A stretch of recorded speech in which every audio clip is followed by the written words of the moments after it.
From the great halls of their house, there are assembled three who hope to one day be the world's greatest driving heroes. Created from the cosmic legends of the universe comes our team captain, the Vision, Bill Fisher, and their soon-to-be Wonder Woman, Vicki Fisher, and our Captain Marvel and head flight trainee, Jennifer Scripchuk. Their mission: to fight injustice, share what is right and wrong, to get you out of your house and come out racing with them and serve all mankind. They are the Garage Heroes in Training Team. Welcome to the Garage Heroes in Training podcast. I'm going to be your host for this episode, and my name is Bill. Who's hosting? I'm Vicki. And Vicki's yelling into the microphone again because she's excited. But that's okay. I am excited. I am excited. She is excited. This is very exciting. It is. Thankfully, we have a guest because we know she's not excited to be talking to me anymore. But anyway, we have a guest who on his Instagram claims to be a carpenter. We'll see about that. We're going to talk about dovetails and see what we can do. I'm not that good of a carpenter. I work on doors. Oh, okay. Oh, carpentry. Okay. All right. So we're not going to call you Norm Abrams then. All right. Very well. All right. So it's not Norm Abrams for those at home. You may recognize the voice. He is the co-founder of GridLife. He is the motorsports director of GridLife. And he hosts a podcast that has more episodes than we have listeners.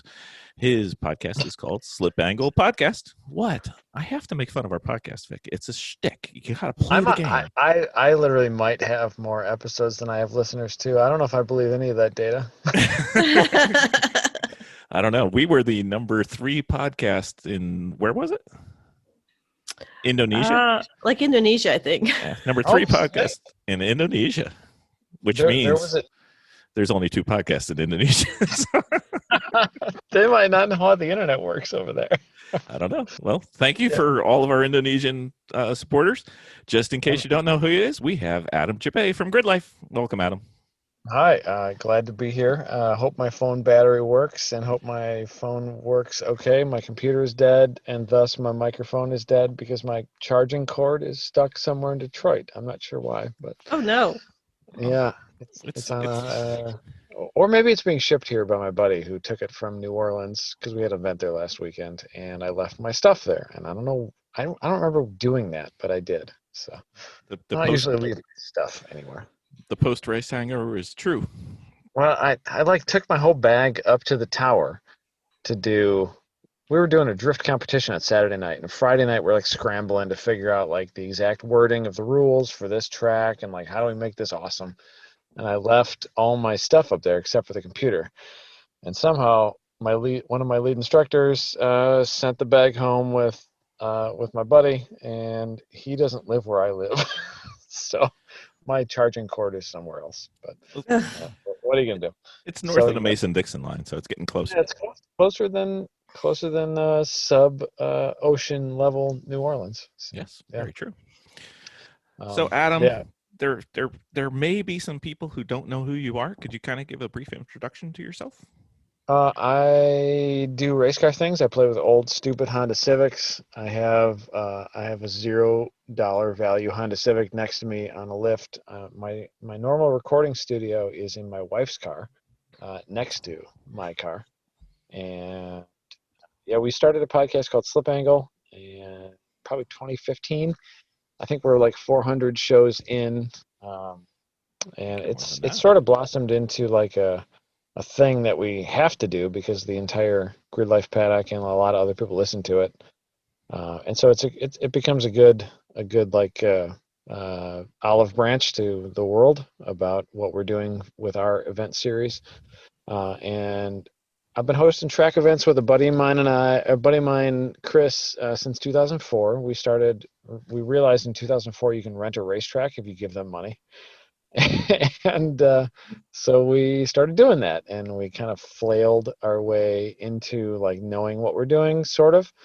And then we started doing time trial events under the GridLife name and festival events.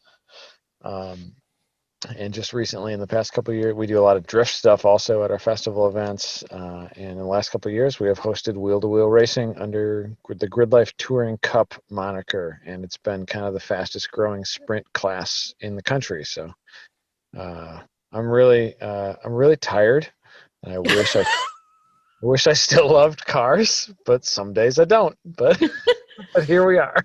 So, yeah. Oh, We've had So, those days. let's kind of take a little dive into you. How did you get into racing?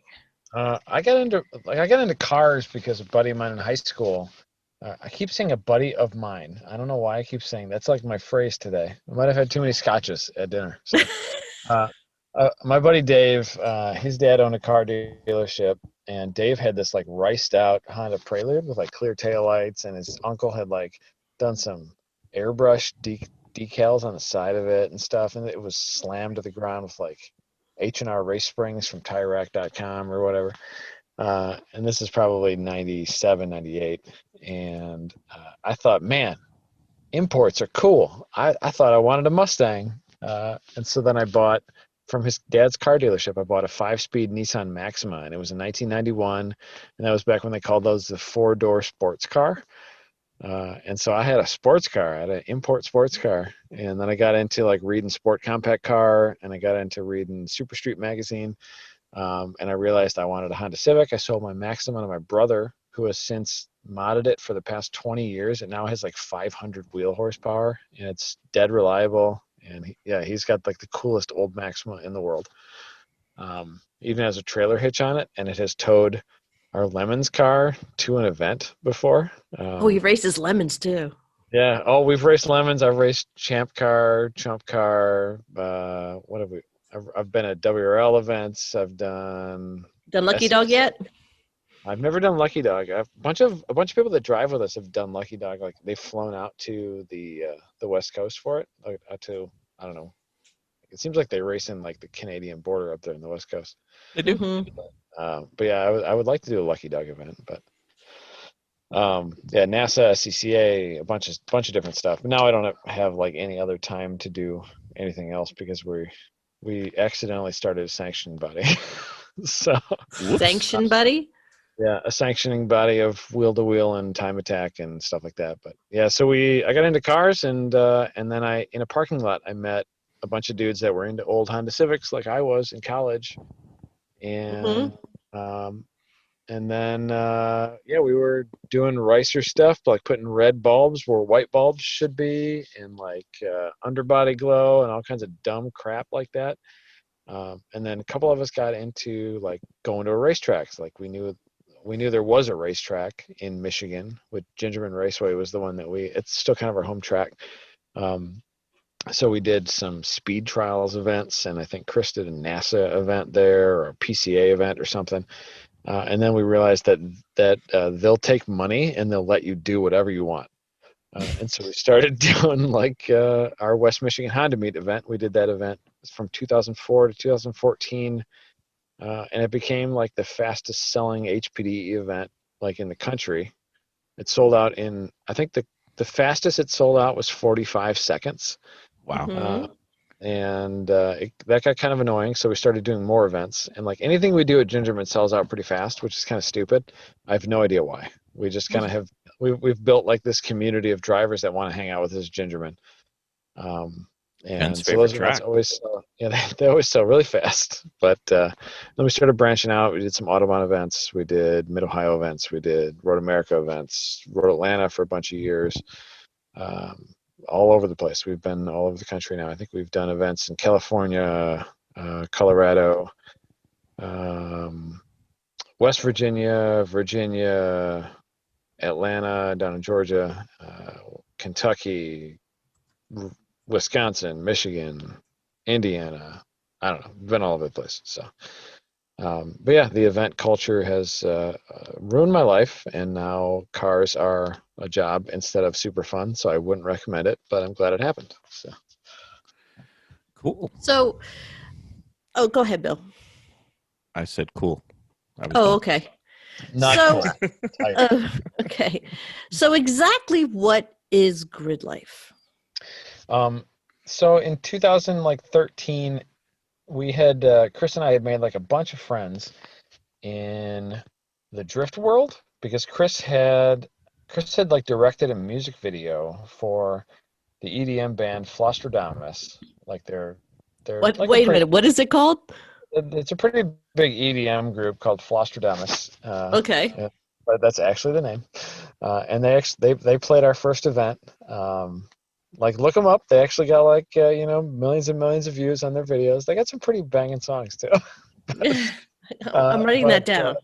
the video, I think it was the underground video. There was a bunch of drift cars, and Chris was like, "Hey, I gotta direct this drift car video for he was buddies with one of the dudes in Flosstradamus because of mopeds.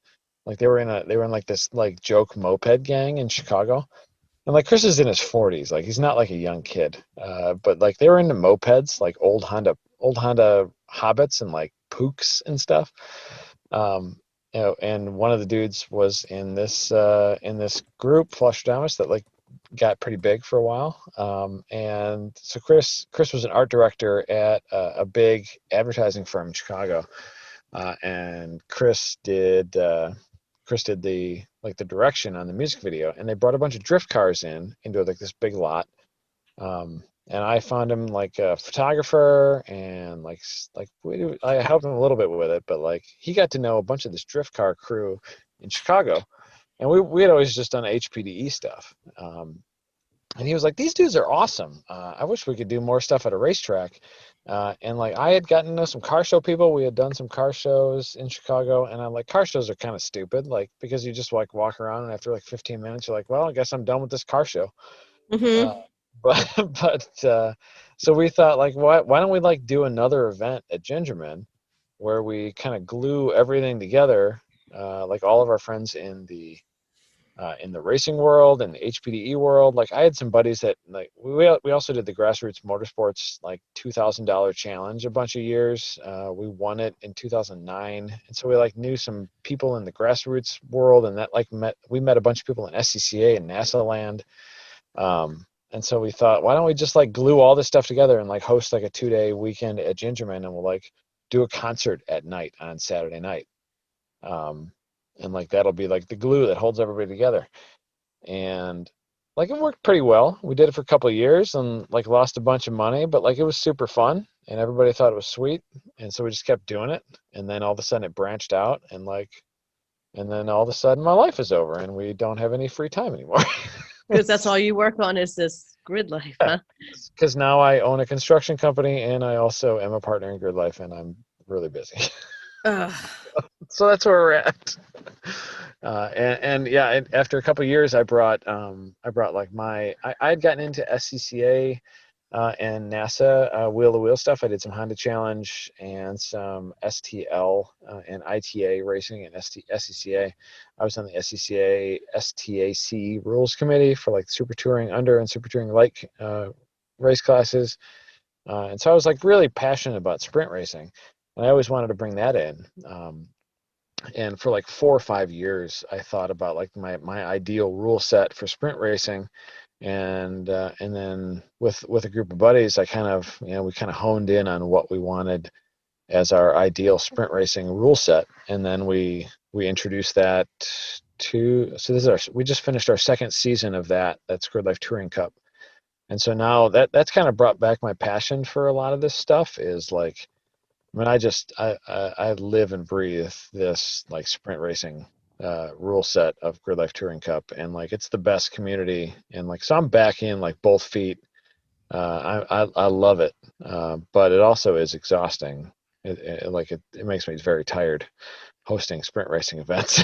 But Oh, so yeah, we've kind of combined a lot of the time trial stuff, the HPDE stuff. We still have a beginner, intermediate, advanced HPDE. At 4 or 5 events throughout the year. Typically, we have big track or skid pad drifting, and that's a huge variety of drifters. We've got like regional, like just like local buddy drifting, and then we bring in a lot of the Formula Drift pros also. They use it as like a media activation or like a content creation environment. So that's been like we're dealing with a lot of different stuff on track, and usually there's zero downtime, and I try to hire the fastest tow team. If anybody breaks down, I need them off the track right away because I got somebody else coming out. They're usually really, really busy weekends, but it's been a lot of fun. So we're trying to build we've got a lot of eyes on us from the younger generation. Like for some reason, they have kind of started looking at us over the last 4 or 5 years, and like the biggest thing we want to do is we want to show all the fun track stuff that we love to like the next generation of auto enthusiasts. We want to show them like that you can actually get on a racetrack. Like you can do track day stuff. You can do time trials. You want to pull that handbrake, you can like drift a car.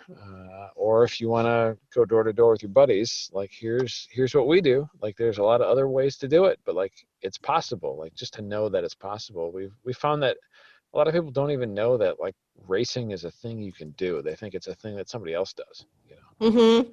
Yeah. Yeah, that's what we kind of when we entered into it, and we've mentioned this before on our podcast, that trying to find a starting point has always been difficult because you didn't know your starting point. And then once you get your gateway drug, which is usually autocross, then you're in.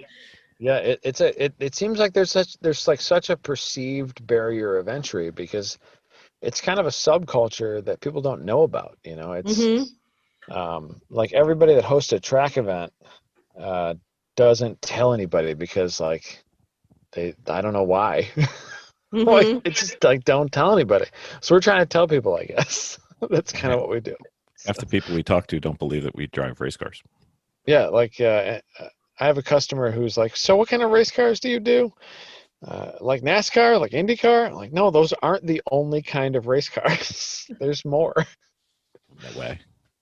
It gets way more accessible and way more life ruining than those two things. Question: what is a GLTC event? GLTC, that's GridLife Touring Cup. That's our Okay. wheel-to-wheel class. So basically GLTC is it's a single class of wheel-to-wheel. So most like NASA or SCCA events, if you sign up for an event, you'll probably be racing against like 3 to 10 of your class. But we only have one class of wheel-to-wheel, and you might be with an SCCA or NASA event, you might be with 5 or 6 other classes even. We only have one class. Same thing with like Lemons or Champ or WRL or whatever. Everybody's out on the track, bunch of different classes. GLTC is a single class. The core, the core rule set of it is most of the cars are basically 12.5 to 1 power to weight ratio. So horsepower to weight is, or weight to horsepower actually is 12.5 to 1. And then there's a bunch of modifiers for tire choice, for like aero choice. Like if you have a splitter, you got to weigh 3% more. If you have a big rear wing above a certain size, you have to be 3% more. If you have Hoosiers versus 200 treadwears, you got to be heavier or on a narrower tire versus a wider tire for 200 treadwears. And it's all, we try to balance it with there's about 10 different modifiers that balance the kind of all these wide variety of cars. You're allowed to do engine swaps. You're allowed to do mixed manufacturer engine swaps. We try to build it with kind of a time attack, like open like builder class mentality. But we've kind of honed in the past 2 years on the actual balance of performance, and it's actually been quite balanced. I mean, the top 10 cars are usually within the 2 or 3/10 of a second on lap time. And we've had our biggest field was 55 cars at Midwest Festival at Gingerman this year, 40 last year. The average field's like 35 cars. And these are really short sprint races. We have 4 races per weekend. They are 15 minutes flag to flag typically. And with qualifying and practice, and it's a really, really fun, super watchable. It's built to sort of be digestible on YouTube. Like 15 minutes is kind of the YouTube size of racing. Like you want to watch a YouTube video, it's not going to be 45 minutes long. It's going to be 15 minutes long. And we try to broadcast most of them via our live stream, which we've been building over the past few years. We've got some really good announcing, some really good camera work. The live stream has kind of popped off over the last 12 months. We've been getting a lot of views on Time Attack and GLTC, kind of again with that presenting it to the world mentality. But yeah, it's a single class of wheel to wheel. So if you want to race wheel to wheel at GridLife, you get one option, and you got to fit inside the rules, but you get a lot of options to build the car. So that's what GLTC is. So, in case people aren't familiar with the GLTC, like, what would the mid-pack track time be approximately at some of the venues? So like at Mid-Ohio, I think our lap record at Mid-Ohio is like a 37. It's pretty fast. 36 maybe, I don't know. At Gingerman, it's a 37.7, 37.8. But the mid-pack, you're looking at low 140s at Gingerman. It's a pretty fast class. A lot of the talent has kind of gravitated towards it. We've got some of the like if I was going to accumulate a group of monsters of drivers, it would be kind of the top 10 at GLTC, like in club racing. Everybody from Tom O'Gorman, Eric Attil, a bunch of the really heavy hitters from Kentucky, from the winning Formula crew, Aaron Lichty, Emil Tab, Rob Manicherry, Pervez, like a bunch of really, really fast drivers. Right. They've kind of gravitated towards GLTC, which has kind of been a detriment almost, because you get a lot of really, really heavy talent in one series, and then all of a sudden, like the mid-pack Larrys like me are like, hey, how come I can't win? but that's also a good thing. Like that's it has its pluses and minuses. But if you're comparing it to like an SCCA class, it'd be like as fast or a little bit faster than STL or F production. In most cases, or in NASA World, it's probably like a Honda Challenge 2 to Honda Challenge 1, kind of in the middle of that, or ST4, 5 range, like right in the middle of that. So, okay. Yeah. What? And this is kind of off the subject, but I'm just curious.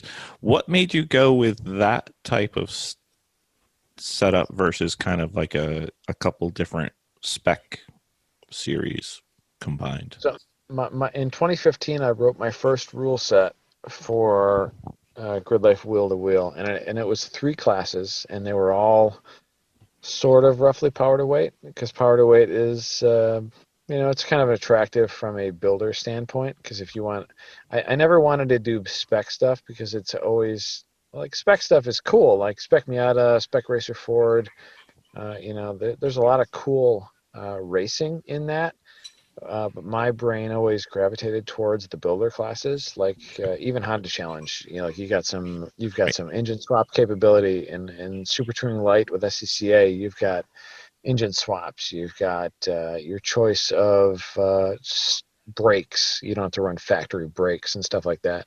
Right. Tire choices, etc. Like you can run a bunch of different tires. I don't love spec things. I love the road racer and the track day mentality of like building a better mousetrap. Like that's like most of the hobby to me. Okay. And I think that's for like the larger majority of people in this hobby, they love to like look at a rule set and think like, how could I outbuild my friend in that rule set? Like what's the better mousetrap to build? I think that's a big part of the fun in this in racing.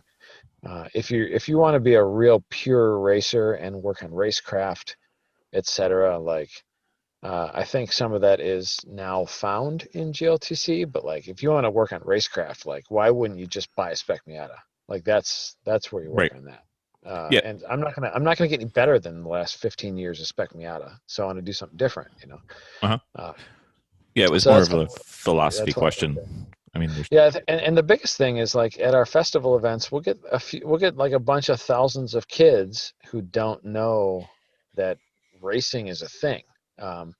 And thinking from their perspective, like if you saw a typical run group of wheel to wheel with NASA or SCCA, and I love them both, but like if you saw a typical run group, you wouldn't know who was racing who, because there'd be like 12 Spec Miatas and like 5 of this group and 7 of that group, and you can't watch that, and it's hard to watch on like a live stream platform also. So I thought, heeding the advice of a bunch of like really smart dorky friends of mine, they were like, well, if we're going to broadcast this and we want to build up club racing, Mhm. like it can only be one class. Like it's got to be one digestible, broadcastable class. Like you gotta be able to show everybody, like, that car out front, that's the car that's winning, and the car at the back, that's the last place car. So, Right.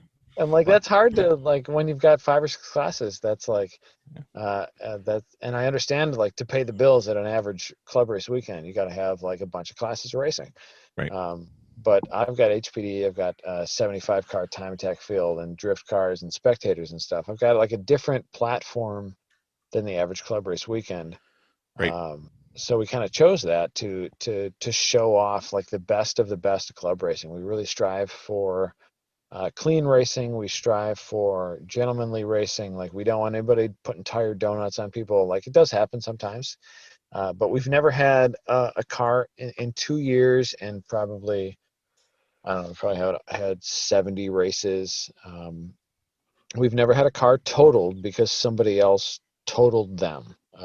We had a couple of cars hit the wall because they drove themselves off the end of the world. But it's been very clean racing. We're really trying to show off like the best of club racing and Mhm. amateur racing. Like, we want to build that, like, that desire to do that.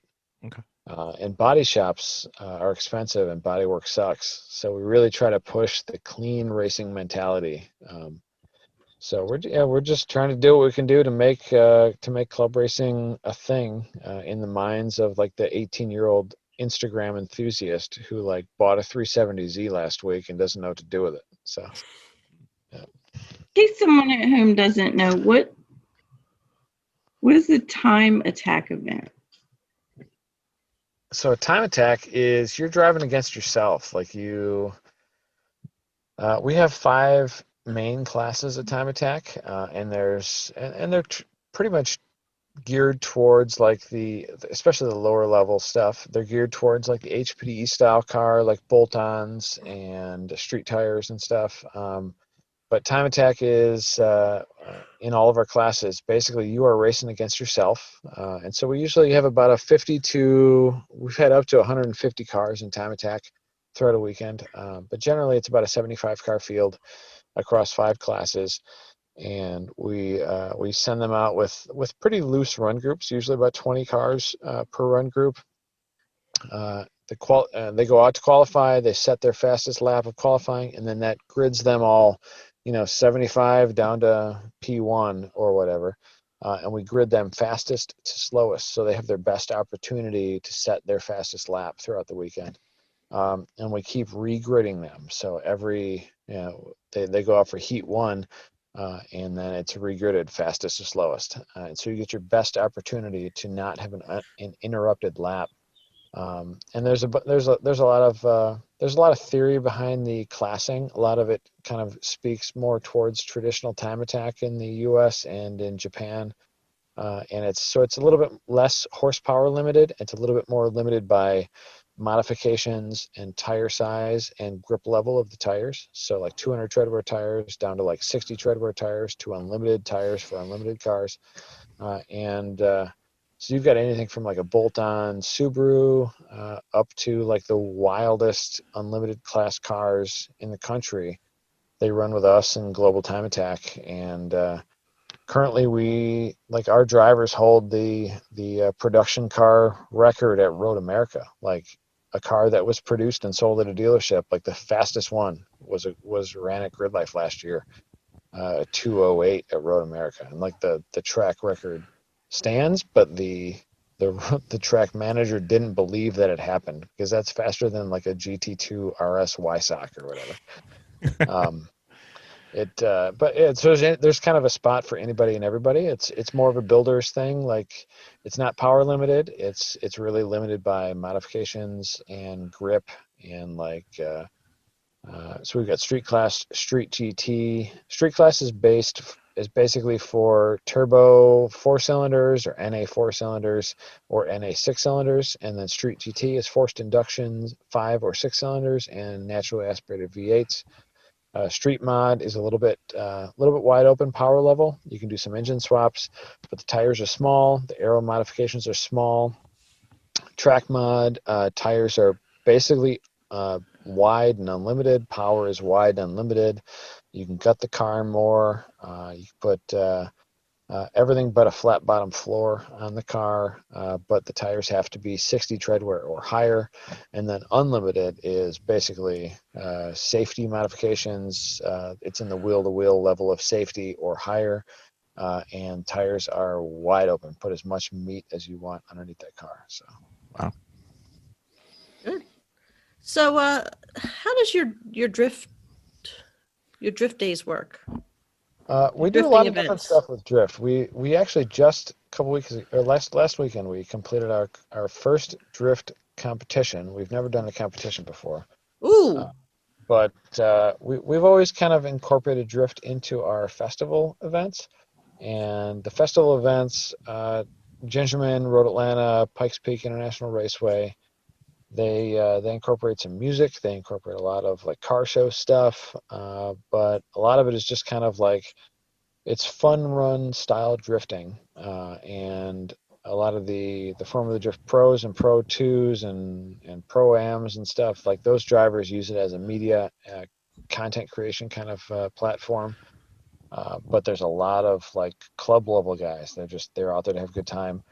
And most of that is just it's just you're putting on we want them to put on a show for the spectators. You know, there might be 2 to 10,000 spectators against the fence. We want them to have a good time. So drifting is always fun to watch.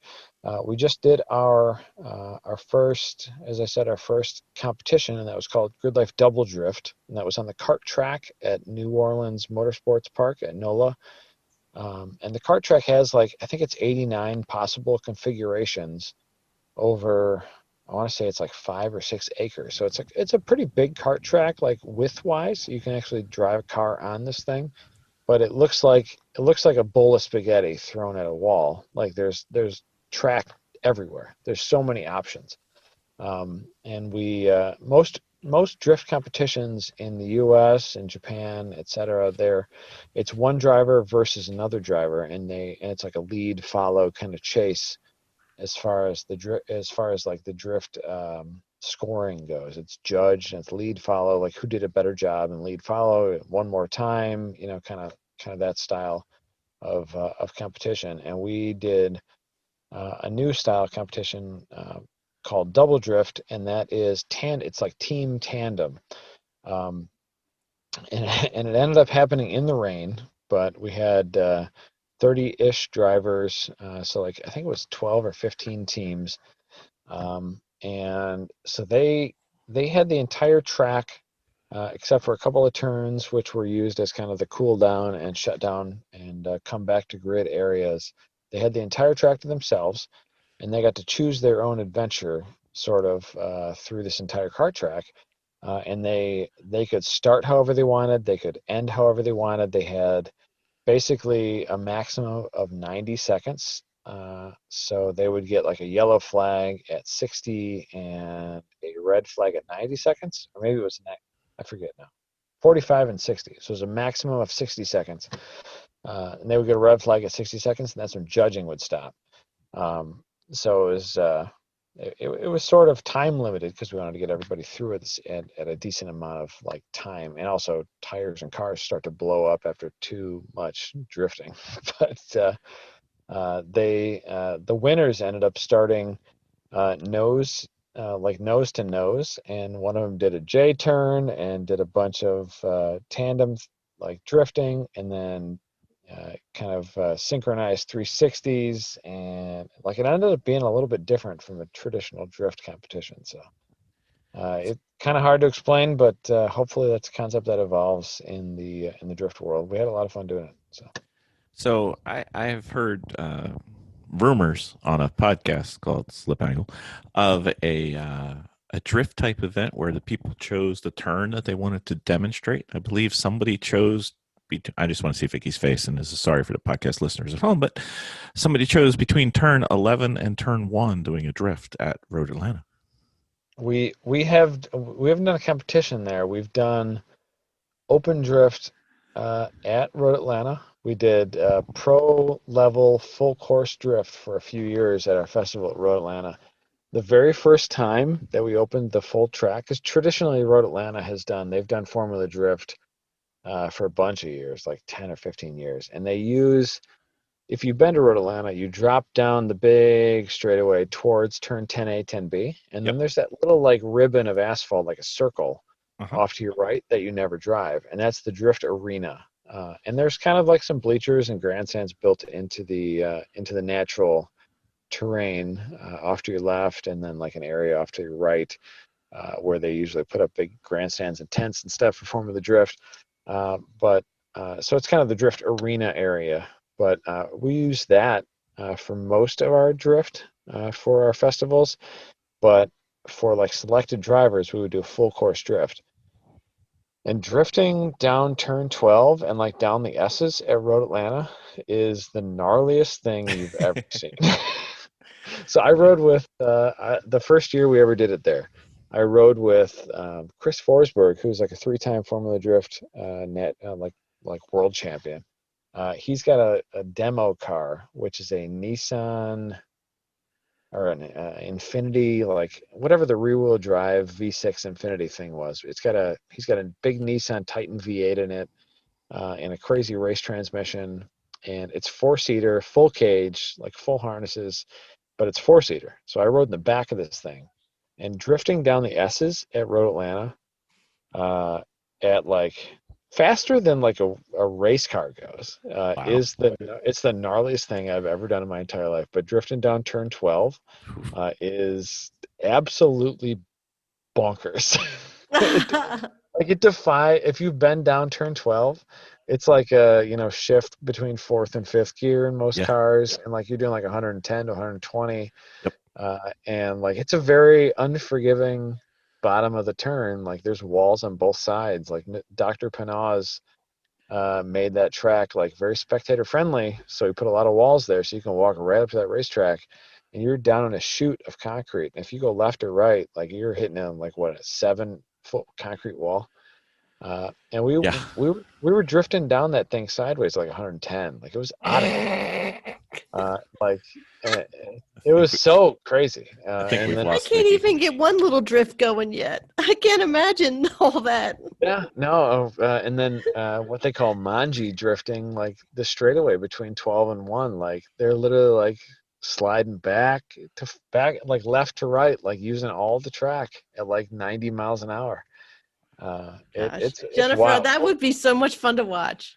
Whole track drifting it's Jen's on board. It's totally crazy.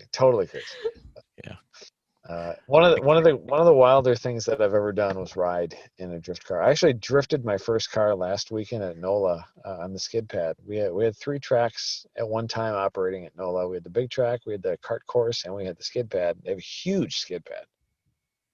And one of our drivers, Andy Smedegaard, who's raced and won just about everything, right. He let me borrow his, what he calls the drift trainer. It's a 350Z with like spherical rear suspension, a good diff, a handbrake, and like some crappy tires. It was so fun that now I kind of want to build a drift car. It was unbelievable fun. As always, the first one's free. Yeah, the first hit, he actually let me do about 10 runs through skid pad. We had like kind of an S core, like a double S set up through the skid pad, and he let me do whatever I wanted. I burned off a whole set of tires. I was running on Cosmos Mucho Machos. That was actually what the tires are called. Mucho Machos?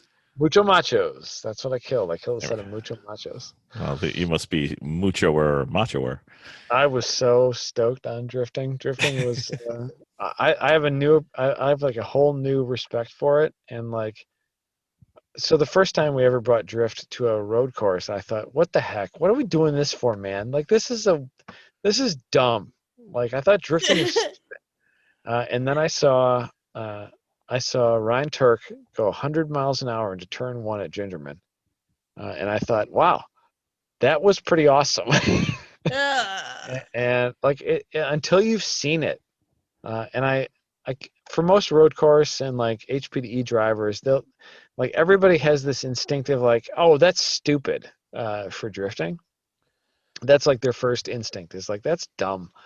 But until you've seen it in real life, it's hard to explain. Like, you got to see it. You got to see like you got to see a real amazing drifter in real life. And once you've seen it a few times, you're like, wow, those guys might be better than us. Yeah. Like, I need to try that. it's actually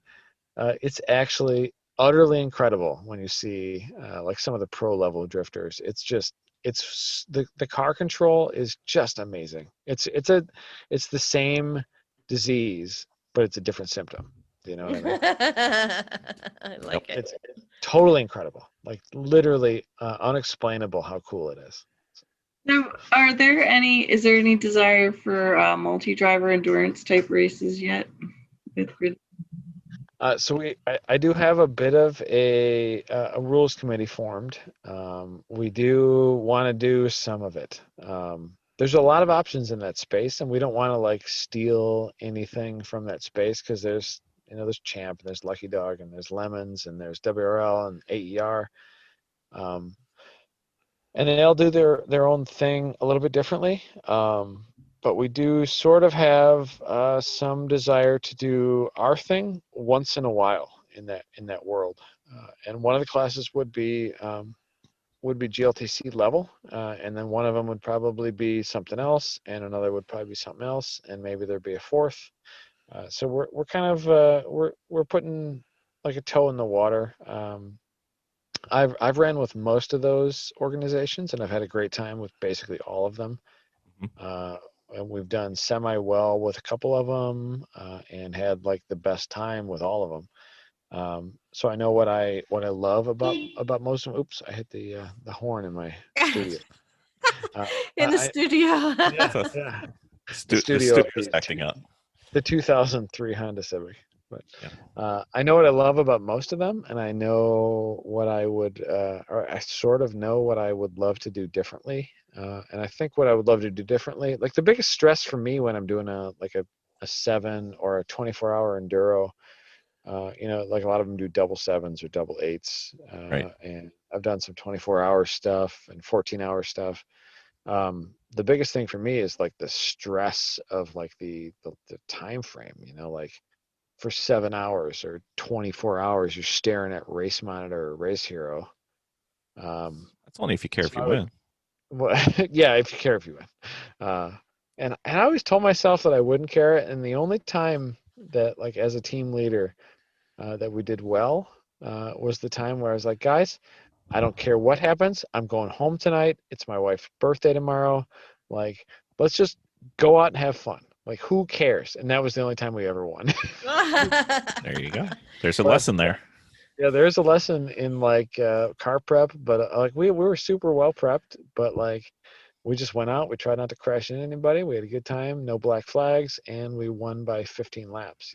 But yeah, there's some things I would love to do differently. But I also don't want to I don't want to just be like the next budget enduro. Like, there's a lot of really, really well done budget enduros, and like some people are like, man, but I ran with those guys and I don't like their rule set, but I like this guy's rule set. And yeah, there's a lot of options there too. But like, I don't think there's any perfect world for that, because like there's so many cars and there's so many different ideas in that world. But I do love that it's well served and there's good options. But I would love to do like one or two sort of like one-offs a year. I think it could be super fun.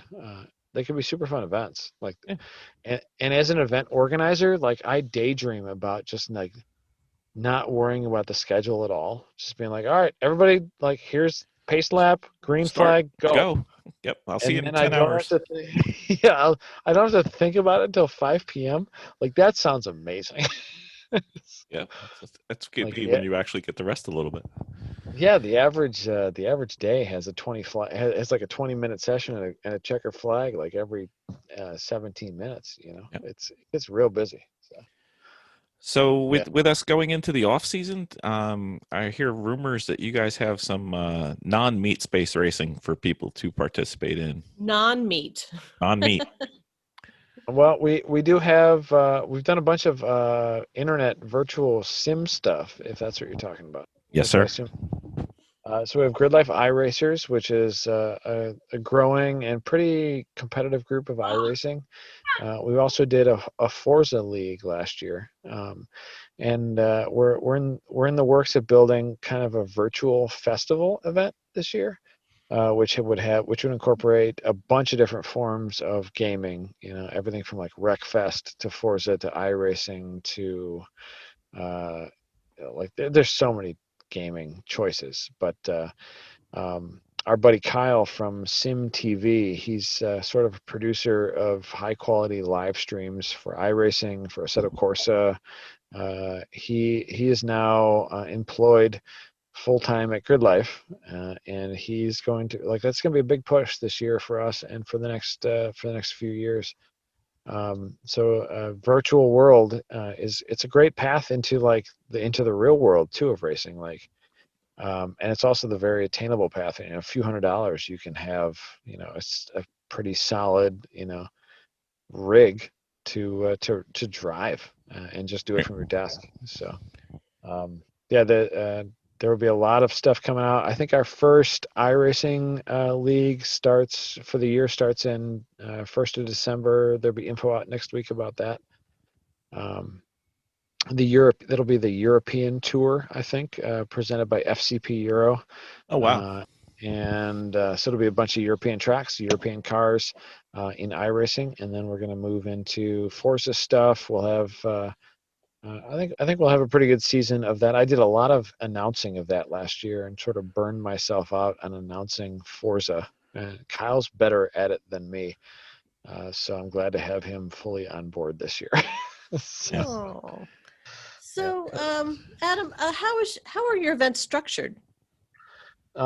Typically, we have if it's a 2-day event, it's a Friday night load-in. We have a Saturday and Sunday event for the most part. We have a lot of 3-day events. We have some 4-day events also, which would be Thursday, Friday, Saturday, Sunday.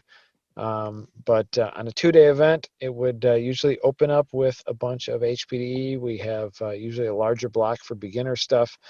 We do a lead follow beginner instructor type thing early in the morning, and then advanced, intermediate, kind of a rinse and repeat for a couple hours, warm into the track, get up to speed, and then we start in with usually a large block of competition groups, because then the live stream will kick in, and we try to keep kind of the more broadcastable elements in larger blocks. So time attack, GLTC qualifying, stuff like that. Most people can anticipate a couple hours of track time per day, and then we have a lot of 3 and 4-day events as well, which are exhausting and fun. And there's too much nighttime fun when you are at the racetrack with your friends that many nights. But we're going to get into that next. Yeah, there's some nighttime fun at GridLife. I think the latest I have gone to bed at GridLife has been never. I've stayed wide awake because there's been too much to do and too many people to talk to entire nights, and then rolled right back into the driver's meeting at 7:45 with no sleep. So, oh, jeez. That was apparent from some of your emails we did this weekend. Well, I did sleep at the NOLA event. I do struggle, especially the more real and global attention it's gotten. I struggle with a little bit of the anxiety nowadays. So the night before every event, I'm kind of wide awake. I'm a little bit nervous, and I feel like But it always works out, right? It always does. Everybody always tells me it's great, and I keep feeling like on Friday night or on Thursday night, I feel like everybody's gonna know that I'm a fraud. They're all gonna figure it out, but yeah, they're all gonna laugh at you. They're all gonna, So, what types of music do you have show up? so at our big festival events, it's kind of anything and everything. It depends on the event. A lot of times it's kind of a mixture. We've had a lot of bigger EDM groups, and I mean, if you wanna talk about groups that people have known, people know, we've had Ludacris, we've had Andrew WK, Because it is a party. Waka Flocka. Uh, who else? We had a bunch of Midwest Festival a couple of years ago. It was not the big timers. It was, who was it? We had Twista, the Cool Kids, like anything and everything from like 90s rap up to like 2019 EDM, and anything in between. We had my mind is blanking right now. I have a suggestion for when we go off there, but What's that? it's just a group that it's intriguing. It may fit your demo very Tenacious well. D isn't around anymore. So Oh, I saw Tenacious D a bunch of times. They were so fun live. Jack Black and that other weird dude, they were great. That's how he's listed in IMDb too. That other Yeah, weird dude. that other guy, that semi-bald guy that Yeah. sort of seemed like his buddy. Yep. Do you have any tips for attending our first event? To attend a GridLife, the biggest thing is to come with a prepared car and like an open mind, and a plan. Like, I think the best thing you can do is like bring a hibachi and like a bunch of beer, and like all of a sudden everybody's your best friend. Like, You forgot the one critical thing. what's that? Stay at the track. Stay at camping is literally crucial. Like it's kind of the culture, like the camping culture at GridLife is the biggest thing. Like you walk around at midnight, and you can't go to bed because there's too many like super chill, but like there's too many parties.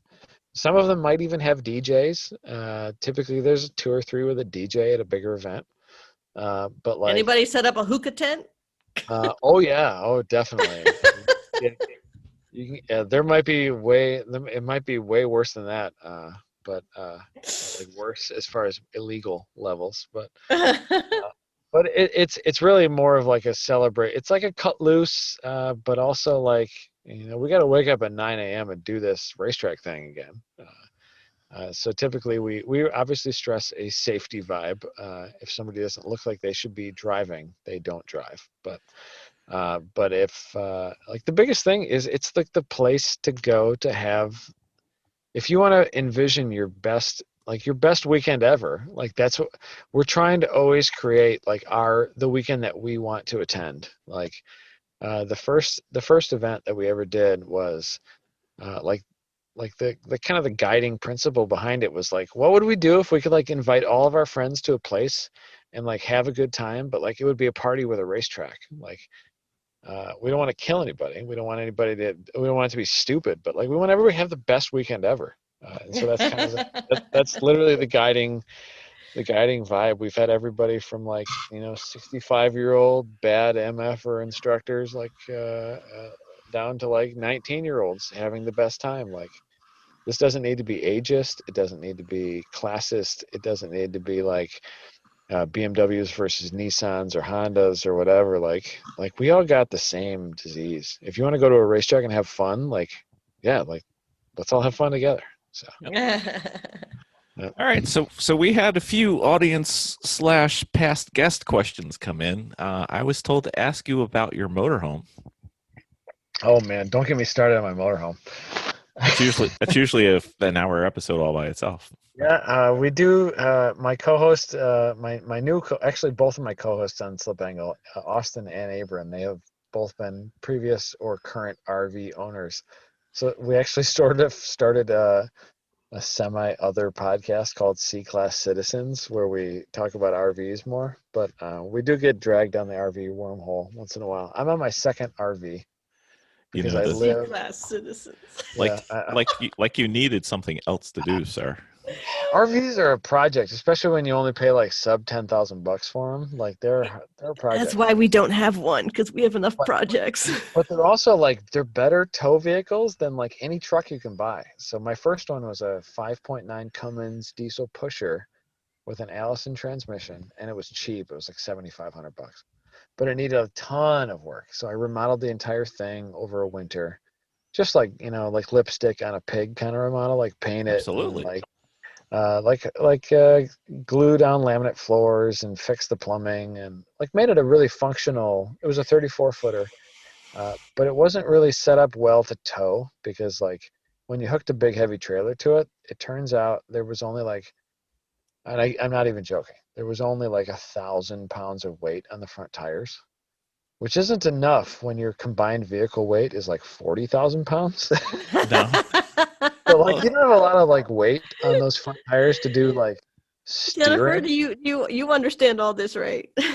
Basically, my RV was doing a wheelie. Did for you like put skinnies on the front of that thing, or did I you? didn't. They were already skinny. They were like 8R 19 and a half. So it didn't tow, like it towed fine. It would just go down the road happily. But like, there was a couple of times going towards road. I took it to Road Atlanta a couple of years with a heavy loaded enclosed trailer, and I had never done a weight distribution hitch, which is my biggest problem. Like I would have, I probably wouldn't have sold it.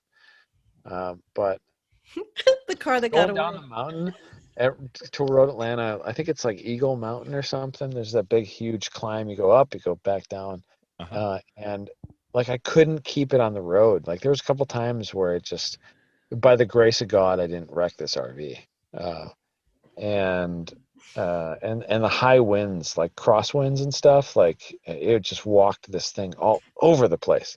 So last year, my dad was up in Wisconsin or Minnesota fishing, and he found this coach bus style RV, which is a 38-footer, but it's got full airbag, semi-truck suspension, 22.5-inch semi-truck tires.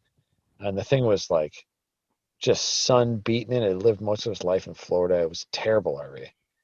And he picked it up for like super cheap, like sub $9,000. It needed everything, but it ran great.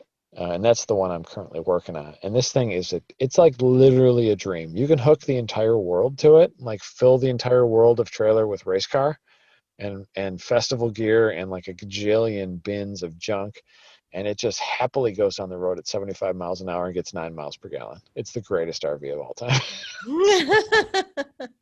It's got a 3-cylinder diesel generator and an 8.3 Cummins diesel pusher engine, and I run these huge AC units all day long. Like the generator run for 20 straight hours, doesn't care. Like it's a heavy duty RV. So, but it was cheap, and it's like cheaper than any pickup truck I can afford. And I can live in it. I've slept in this thing for like 50 nights already, or 60 nights. And I have a 6-year-old daughter, and my wife and daughter like love sleep. Like we go camping in it. We go to state parks and stuff, and we have a good time out of it too. So it's became kind of it's like the thing that my family does, and like hopefully soon my family will also come to the racetrack. So if they have their home away from home, that's kind of the idea. So I do kind of love the RV life, especially at racetracks. Yeah. It's nice to not have to go to the hotel, especially when you've been drinking with your friends. So. We were doing the hotel trip for a while, and we started reserving the trailers and having them delivered because we had a lot of people. Good idea. That's a secret. Like you can unlock that, like that our Outdoorsy app. Oh my gosh, we use Outdoorsy, and we use what is the other one? RV Share. Yep. Yeah. And only because we can't take on any more projects, any more maintenance, and that's a maintenance project. Totally. If I wasn't a total idiot, I would just use Outdoorsy the entire time. Now, Jennifer went the opposite direction, and she actually has one, which is really great because we're potted with her now with this COVID stuff. So we've been using her trailer with her Yeah, mobile and, home. like there's something about being able to just stay at the racetrack that does it enhances the So experience. nice. It It makes it better. does. Totally makes it better. It does. Mhm. Makes it doable too, especially once you're approaching like your 40s and like kids and I remember 40s. yeah. Well, I'm almost to 40s. I'm just about there, but Yeah, we're almost at 40s. No. Well, we kind of blew past 40s. I'm just hoping to get my wife and kid to the racetrack, like to stay for a weekend. I'm We, thinking we, it might take a few like bouncy houses, but we'll get there. we can help you with that. We know how to do that. Jennifer's got like the really cool setup. She's got the fireplace. She's got the whole TV that's mounted in there with the video games all hooked up. Yeah, Those are amazing. her Mine kids doesn't are even have a fine. TV anymore. Like I got to put a TV in it because it had like these giant CRT TVs that didn't work. Because it's in 1991 and it's junk, but we'll get there. Yeah, it's a growing process. Yeah, you always gotta. TVs are cheap, at least they're cheaper than RVs. But Yeah. Exactly. yeah, highly recommended. I highly recommend RVs. It's also a job though. Like it becomes a bigger job than the race car when like you're changing fuel filters and you're changing 27 quarts of oil in your The giant semi. tires. Oh my gosh, the And tires tires. cost $400 a piece, and you know, it's always something. But Yeah. once you really get to like once you get dialed into an RV, especially because I come from the wrenching background. Like I've been changing the oil on things since I was 7. Like I'm not afraid of a project, which is sometimes good and sometimes bad. But like once you're not intimidated by a project, once you've like bought enough Harbor Freight tools to like take the wheels off your semi truck engine, it's not so intimidating. And then if you're like me, I have like friends that do everything. So I'm like, hey, my buddy Carson is a semi truck mechanic. So hey Carson, you want to come help me change the airbags on my RV because they are so rotted out. Like I don't want to drive this thing to Colorado tomorrow. And so Carson comes over and we change the airbags. You're So like, I have beer. I have beer, and then when your garage door needs work, I will come work on your garage door, which I just did for Carson. Works. Bartering works. Yeah. Sometimes you gotta barter, you gotta trade, and you gotta beg and steal. So Mm-hmm. Vicki, are you going to let Jennifer ask this question, or are you going to keep going? Absolutely. All right. Very well. You have a penchant for fixing broken stuff on the side of the highway. oh no, I have a deep hatred for it, but I just did a bunch of it on the way down to New Orleans a couple weeks ago. It was a Wednesday night. And my trailer is a 20-foot enclosed, but it only has 3,500 pound axles. And we had definitely had we had more than 7,000 pounds of trailer on top of those axles. You've On the never way done down. that. It was, and I take these hubs apart like when we're not driving, and I like lube them up and check everything. And on the way down to New Orleans, it was 1 a.m. We're going through the middle of Illinois. And all of a sudden I'm seeing smoke pouring off the one side of the trailer. I'm like, shoot, we like cut a tire, or like it's probably a hub. We shredded a hub. So I pull off, and like it's like the next exit's like 20 miles up. I pull off and I'm like, well, good thing I bought 2 extra like hubs. Like I got this like 2-pack of like drum brake 3,500 pound 5-lug or 5 bolt hubs. So on the side of the road, I'm like hammering axle race or like bearing races off, and like we got it all done. I threw my jumpsuit on and got all the tools out. I had like we were being chased by the van full of the media team and Chris, and we had like 10 dudes. Like they unloaded a bunch of stuff, got the trailer up in the air. I'm like ready to go, hammering, bang, bang, bang. We get the thing put back on. In like 30 minutes, I get a new hub on the trailer. And the inside of the tire is like corded now because I probably spent 5 miles going like 5 degrees towed out because the hub is gone. I think it was 1,000 degrees when we pulled over. Oof. But and I get back on the highway and it's like 2 o'clock in the morning, and we do 5 miles, and then I look in my mirror after a semi truck pulls up next to me and like points backwards. Like he turns his interior lights on and like points downwards and backwards, and I'm like, oh no. And I look in the mirror, and there is literally fire shooting out of the hub on the other side of the trailer. Like flames, and like sparks like rocketing out of the hub. And this is like a nice 20-foot enclosed trailer. Like it's not a piece of junk. It's been indoors its entire life and maintained and everything. And so we pull over, like we crept up to. Another weird thing was we for like 10 minutes we're like going 5 miles an hour. We got out, we're like, oh shoot, it's another hub. But there's like we were like 5 miles from a highway or from an exit, so we're just gonna go to the exit instead of do it on the side of the highway. Because it was on the if we had pulled off to the right, we would have been on the side of the highway. It was on the driver's side instead of the passenger side.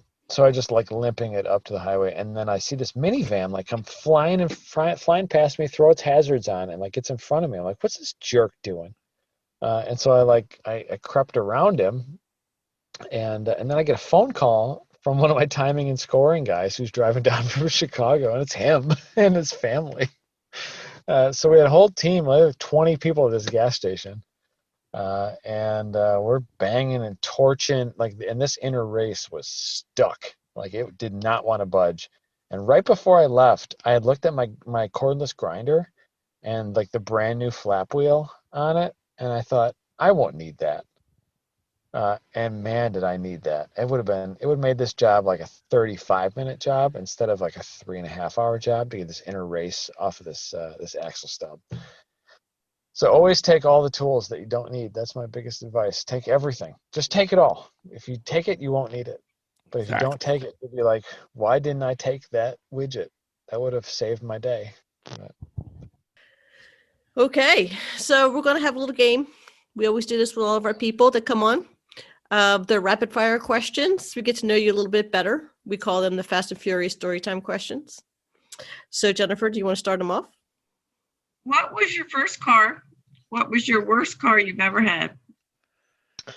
My first car was a 1991 Ford Aerostar. Oh my gosh, he's so young. It had 198,000 miles on it when I bought it too. When I got it too. Wow. And it. He's really, really young. I'm like 38. I'm not that young.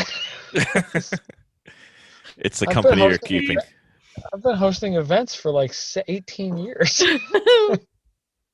The worst car was probably the 1991 Ford Aerostar. Same one.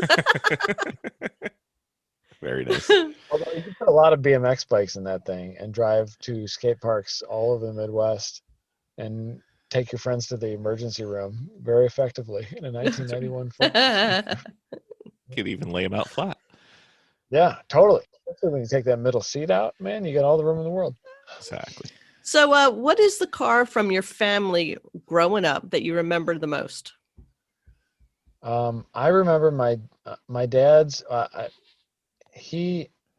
car that got me into cars. He always told me stories about his 1968 Javelin that had like a built 290 in it, and it would do wheelies, and he had it when he was 18. Wow. And then I haven't heard from in 96, Gotta look that up. I would have been, what was I, 96? I would have been 14 years old. He bought a 96 Chevy Impala SS, and then he kind of rubbed it with a baby diaper and didn't drive it much. And that, when I was 16 years old, my buddy was going to a drag strip. My buddy who I bought my first stick shift car from and all that stuff, who's still my best friend today, like the guy that got me into cars, Dave. Dave was going to the drag strip. Yeah, Dave ruined everything. He was going to the drag strip with his buddy and his brother and his cousin, and he was like, hey, you want to come to the drag strip? And I said to my dad, hey, I'm going to go to the drag strip with Dave. And my dad was like, hey, do you want to take the Impala? And I was like, yes. And the car had like 4,000 miles on it. It was probably 2001. It was probably 4 or 5 years old. And I ran my first passed on a drag strip, and I'll never, ever forget it. It was like the first thing I ever did, like in aggression. And yeah, that totally sent me down a path of utter financial ruin and destruction for the rest of my life. So, Thanks. 20 years later. You knew how to do an Italian tune-up, though. Yeah. Well, it didn't break. It still had like it had 6,200 miles on it when we sold it. So Wow. yeah, didn't put a lot of miles on it. I probably washed it 6,200 times too. Yeah, I understand. Yeah. So usually you have one car that you can look back on, and it was the car that got you in the cars. We call it the Taproot car. We stole it from another I know what podcast. that is. All right. So what is it? So when I was riding BMX bikes with Dave. Me and Dave go back deep, and there was a old red Honda Civic. This was probably 94, 95. An old red Honda Civic that was probably cut springs, and like the only thing that was different about it was like slammed to the ground, and it had some like some cooler wheels on it, right? Mhm. And it was in our town, and I thought that thing, like, there was something about it. It was a 91, which is it's the exact same car that I've had since 2001. Like, it's sitting next to me on the lift. It's my GLTC car now. It was my college car. It's had 14 engines in it. Wow. But it was that red Honda Civic in town. It was, the square 88 to 91 style. And there was something about that car that I just loved. I just loved the look of it from like the front 3/4. I loved the angles of it. It had like the traditional boxy 80s design, Mhm. And it just totally spoke to me. Like, I just loved it. And I sold my Maxima for one of those cars when I was in college. And then I almost killed my roommate in that when we hit a tree trying to be Paul Walker in Fast and Furious. But then I found a red one, and I've had the same red one since then. So. Well, you do look just like him, so I mean that's impressive. A little bit chubbier, a little bit more tired, and a lot less rich. I don't know. I wouldn't be able to notice him yet. I only have a Adam Jabaay. Jabaay, by the way. Jabaay. Let's see your face just for a minute. Let me see your face just for a minute. Just a little. He's on a phone. Okay. Yeah, the batteries, we're at 30% here. This might not last long. We'll get Vicki back on the schedule soon. I've had that same car forever, and it's like like, I have no desire to have anything else. It's the one that I wanted, and it turns out they're like pretty easy to mod. You can go pretty fast with them too. So. Yep. So, what is the one thing that no one knows about you that would surprise them, besides the fact that you run GridLife? Like, I think a lot of people know that. People in the car world like know a lot about me because I talk about myself and everything on shows a lot. But I think people probably wouldn't know about the crippling amount of anxiety and self-doubt that comes with like trying to do something like this. Like, it's hard. Like, it's not fun, and it's but it also, like, it pays dividends in like the Sunday night after a good event. And like most of our events, like we're not disappointed with our events. We try really hard, and we try to have everybody have the best time, and the vibes are good, and like we're trying to like literally build the sport. Like, we're not making any money doing this. Like, this is I'm a carpenter in my real life, but like the amount of anxiety and thought and like angst and anxiety and like the depression that follows, like it's an emotional roller coaster to have a passion project for this many years. Like, Sure. It's like actually not very fun. I wouldn't recommend it. So, but I'm glad that it's happening. Like, I wouldn't trade it for the world. But I also like there's a lot of days you wake up and you're like, man, I wish I could just like I wish I could go on Motorsports Reg and just like buy a track day and just go do that instead of have to do it myself. So, yeah. Yep. You're like an overachiever like Bill.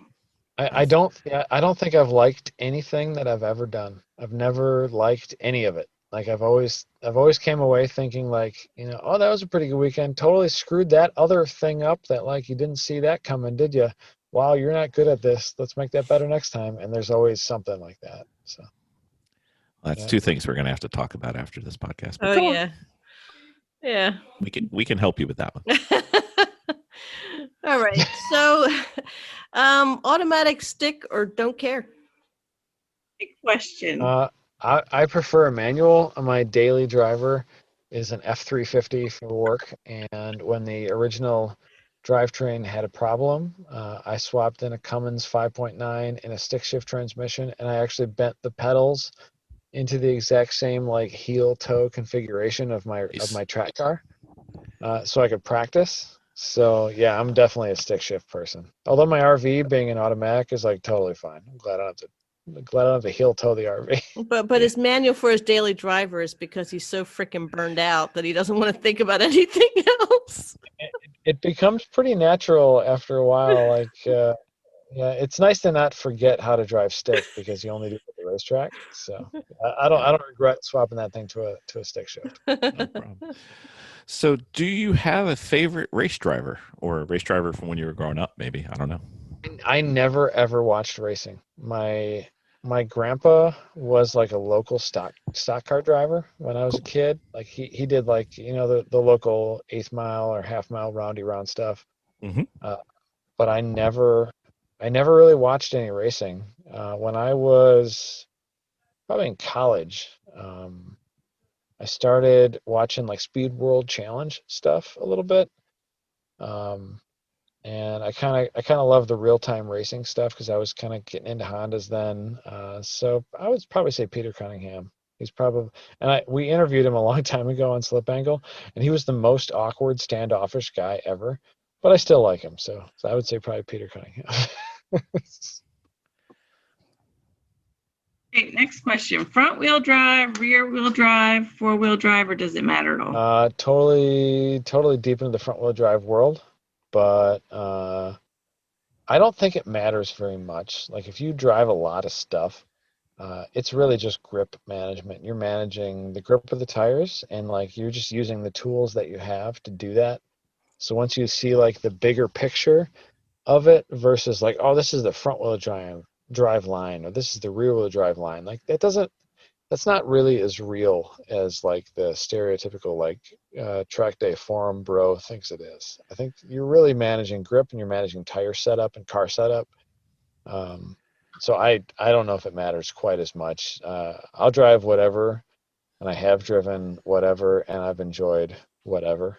If you set it up right, you can make any of those things fun too. There's no one platform that's more fun. It's going to be tough for you to keep your Honda pedigree with your current drift aspirations, though. Well, I want to put a Honda engine in a BMW that my buddy has, so we're probably going to do that. It's going to be fun. It sounds like a horrible idea. You should definitely do that. I definitely should. Adam, what is that one car that got away? You wish you had it my back. neighbor. I never had this, but my neighbor had it. And when I was 15, I wanted to buy my neighbor's 67 Camaro. Ooh. And I wanted to buy it so bad. I've been reading Street Rodder since I was 8 and Hot Rod since I was like 9. And this dude had like a pretty nice, it was like a 1980s spec. Like with the sides, like the molded inside strakes and the weird like body, like the weird like graphics on the side. It was a 67. No, 67. It was 67 Camaro. Had the little windows that popped out. Yep. And he wanted 15 grand for it, and I had most of that from just mowing lawns, and my dad wouldn't let me buy it. And I still am mad about it because like 5 or 10 years later, I probably could have sold that thing for like 30 grand. Like, but I probably would have killed myself in the meantime and ruined the car. So it probably was a good idea. It had like 450 horsepower. It needed leaded gas because it was like a 1985 build. Uh-huh. And so it probably was for the better that I didn't buy it. But I still think about that car all the time. Wow. So what is the fastest you've ever driven a car, and what car, where, and when? The fastest I ever went personally was actually probably the fastest I ever did go was 151, and it was in my red Honda Civic, the car that I still have. It had a different transmission in it. I put a different trans in it to do a standing half mile event. Those like roll racing airport drag events. Uh-huh. And it had, at the time, it had an Accord 2.3 liter engine with a GM Borg Warner turbo diesel turbo strapped to it, and it made like 450 wheel horsepower, ran low 11s in the quarter mile, and on 185, 185 or 195 Dunlop Dureza DZ Star Specs or whatever, it ran 151 miles an hour, and it ran out of gear like at the 3/8 mile. So it probably would have gone like 160 Right. if I had a different trans. But we upped the RPM to like 8,200 RPMs to break 150. It was super sketch because it was this bone stock bottom end and everything. But it was super fun event. I totally enjoyed doing the roll racing half mile stuff. That's awesome. Did one of them, and that's the only one I ever did.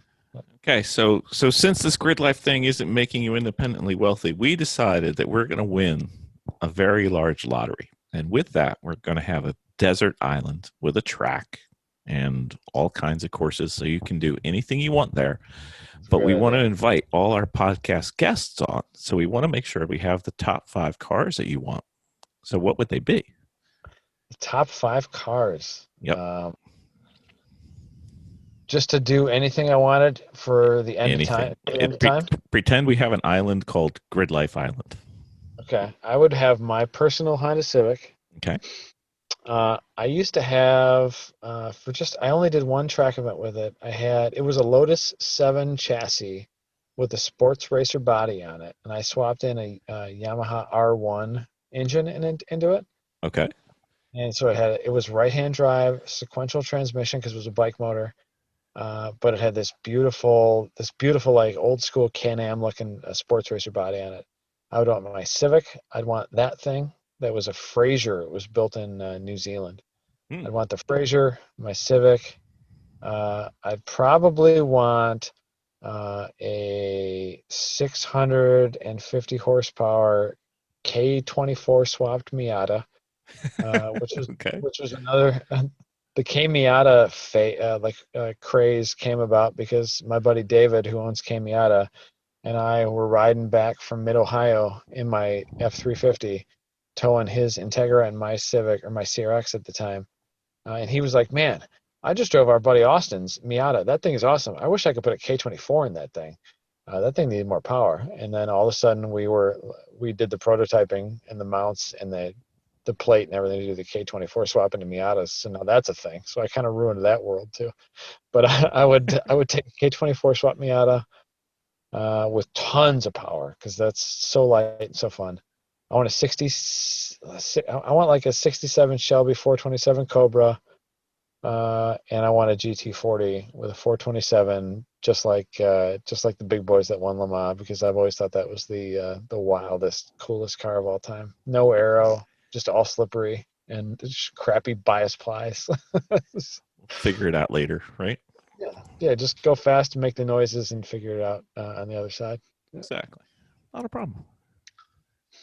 Lightweight all the way up to big power. Yeah. Adam, what would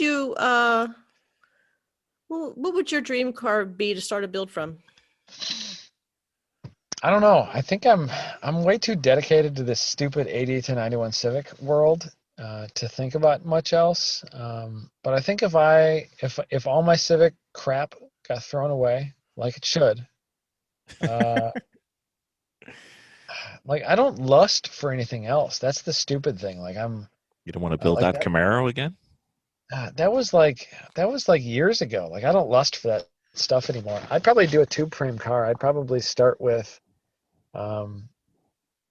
or you know what it really is? It's a 32 Ford, like a 32 Ford just to do everything. I think that would be a super fun car. I've always wanted to do one of those, like a super lightweight tube frame 32 Ford body roadster, but with like a real cage, to where you didn't totally die when you crashed.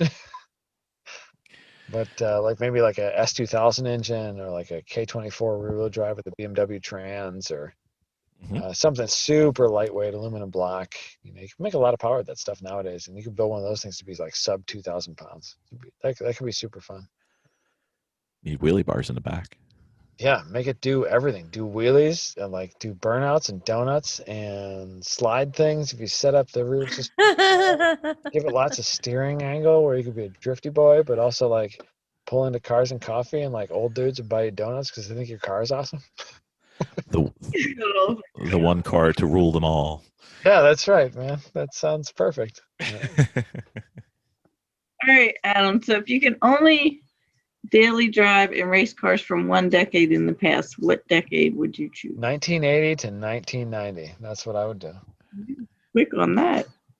Besides the So I would- Honda. Well, my Honda's a 90, so Okay.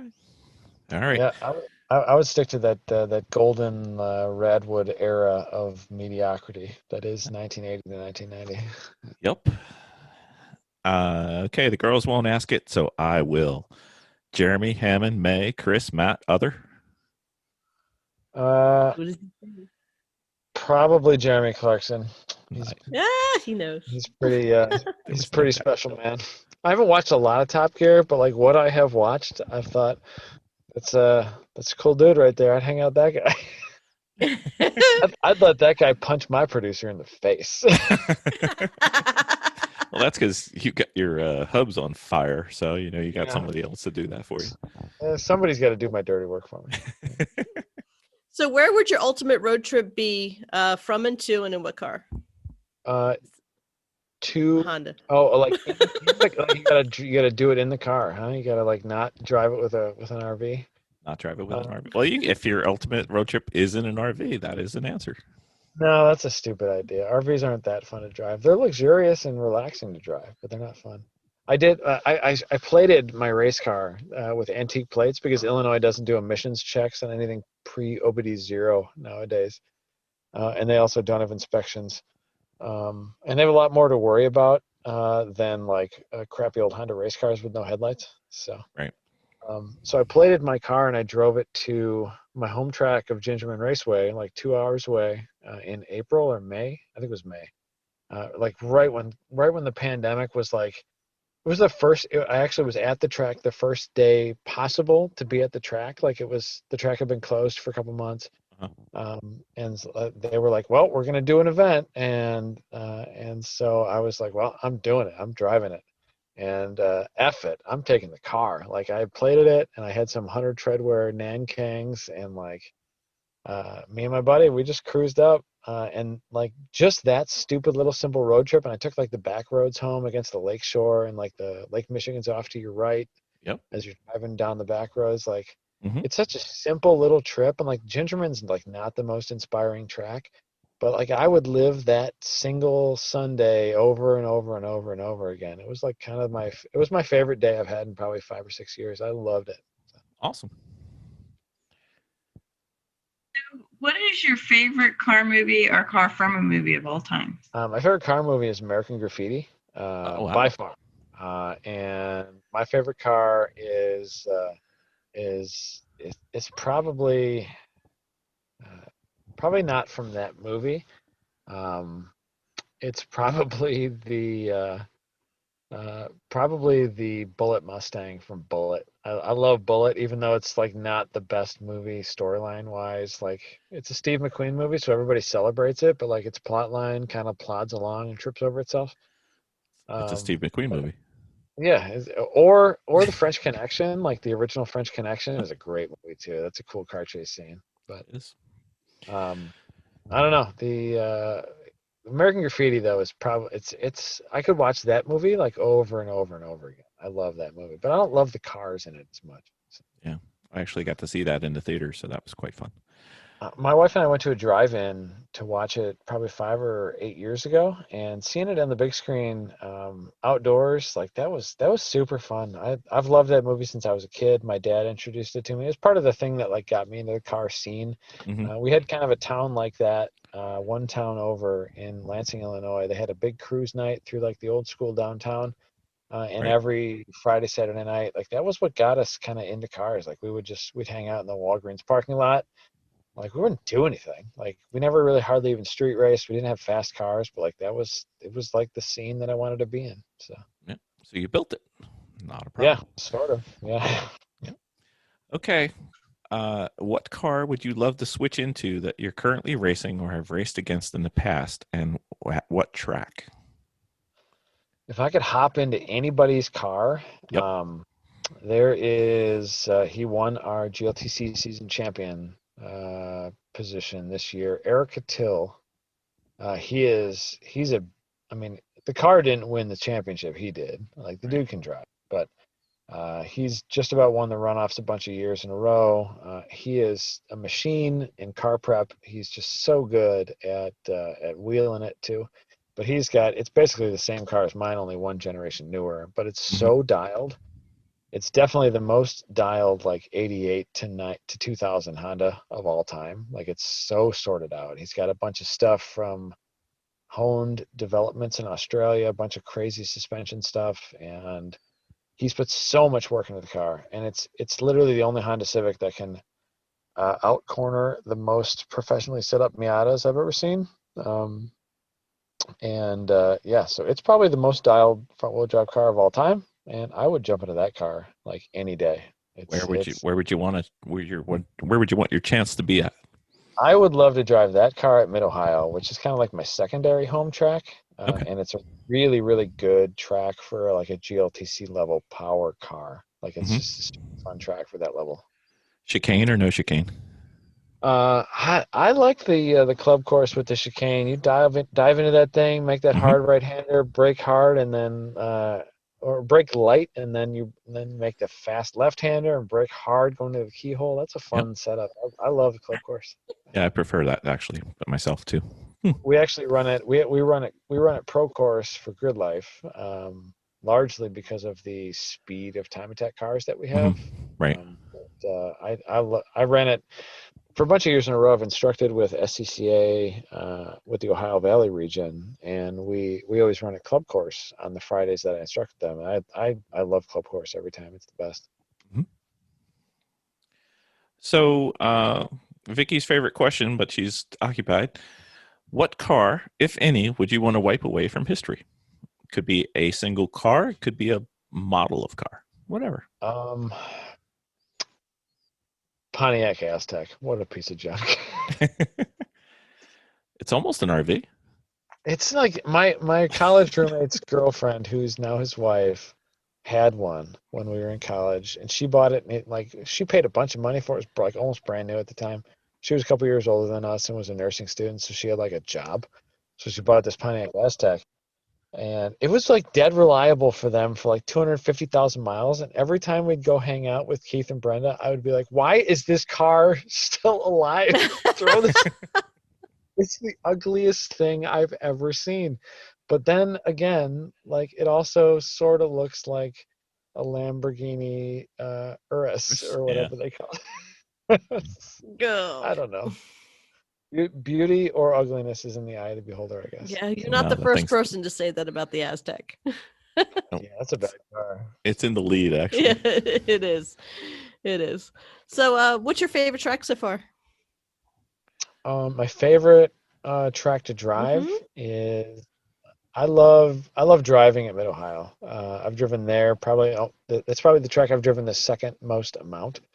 My favorite track to host an event at would be Gingerman Raceway. Like there's no better place to just throw a really fun party. It's not the best driver's track, but it's safe, and the staff is like at this point like we're their biggest customer. We host our Honda Meet event several GridLifes a year. We've been hosting there since 2004. I just love walking into Gingerman Raceway, and they're like, "Hey, glad you're here. Let's hug and make coffee and have the best time." I just love hosting events at Gingerman. The vibe there is second to none. I just love that track. So. It's Jen's favorite track. Not a bad little place.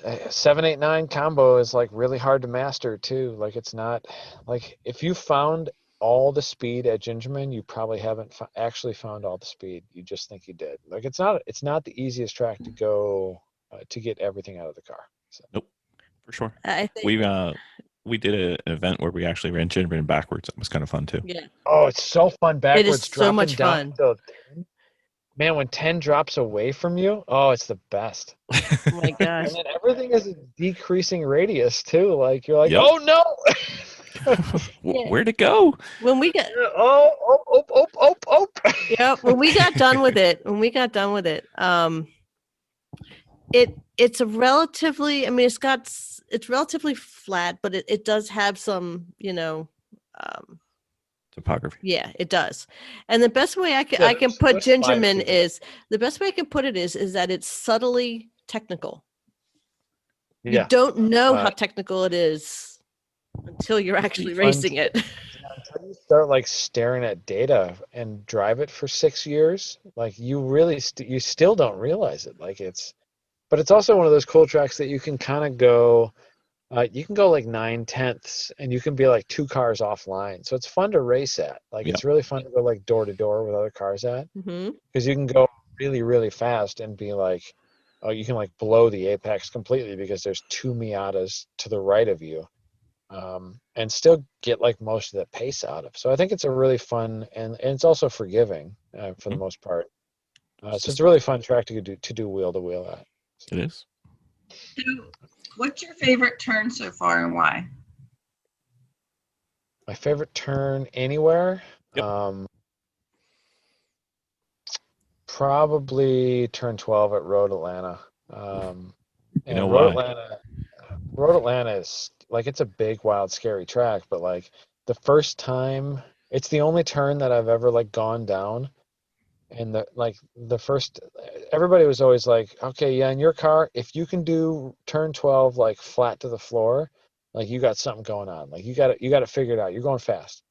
And I spent like 2 days at an SCCA majors event trying to get flat through turn 12, just to like, like I was literally like using my left foot to hold the gas pedal down with my right foot, because my right foot wouldn't do it, you know. Yeah, Uh, we know. and it was it was a 1,900-pound car in Hoosiers, so it was like light and skatey, no aero or anything. But the first time I went through 12 flat, I remember coming onto the front straightaway and being like, wow, that was awesome. It I, was just a very memorable, like stupid moment in my driving career. But see, see that's a wild turn. the weird thing for me is I actually remember more than going down turn 12. I remember going through the gate and going down the entry with Oh yeah, with my truck and my trailer. That yeah. was just as bad, if not worse, than the first time I When, did 12. like when you pull into that place, you're like, I don't think my rig can get to the top. Nope.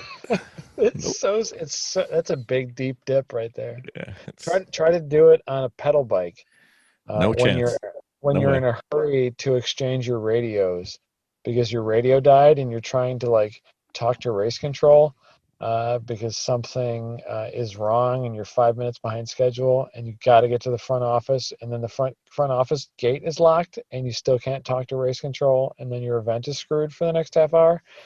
That sucks. Yeah, I can imagine. Yeah, so now every time since then we did an event at Road Atlanta, I got 2 radios and I turned one of them off until the first one died. So yeah, There you go. radios are a long way away when you're in the middle paddock. Yeah.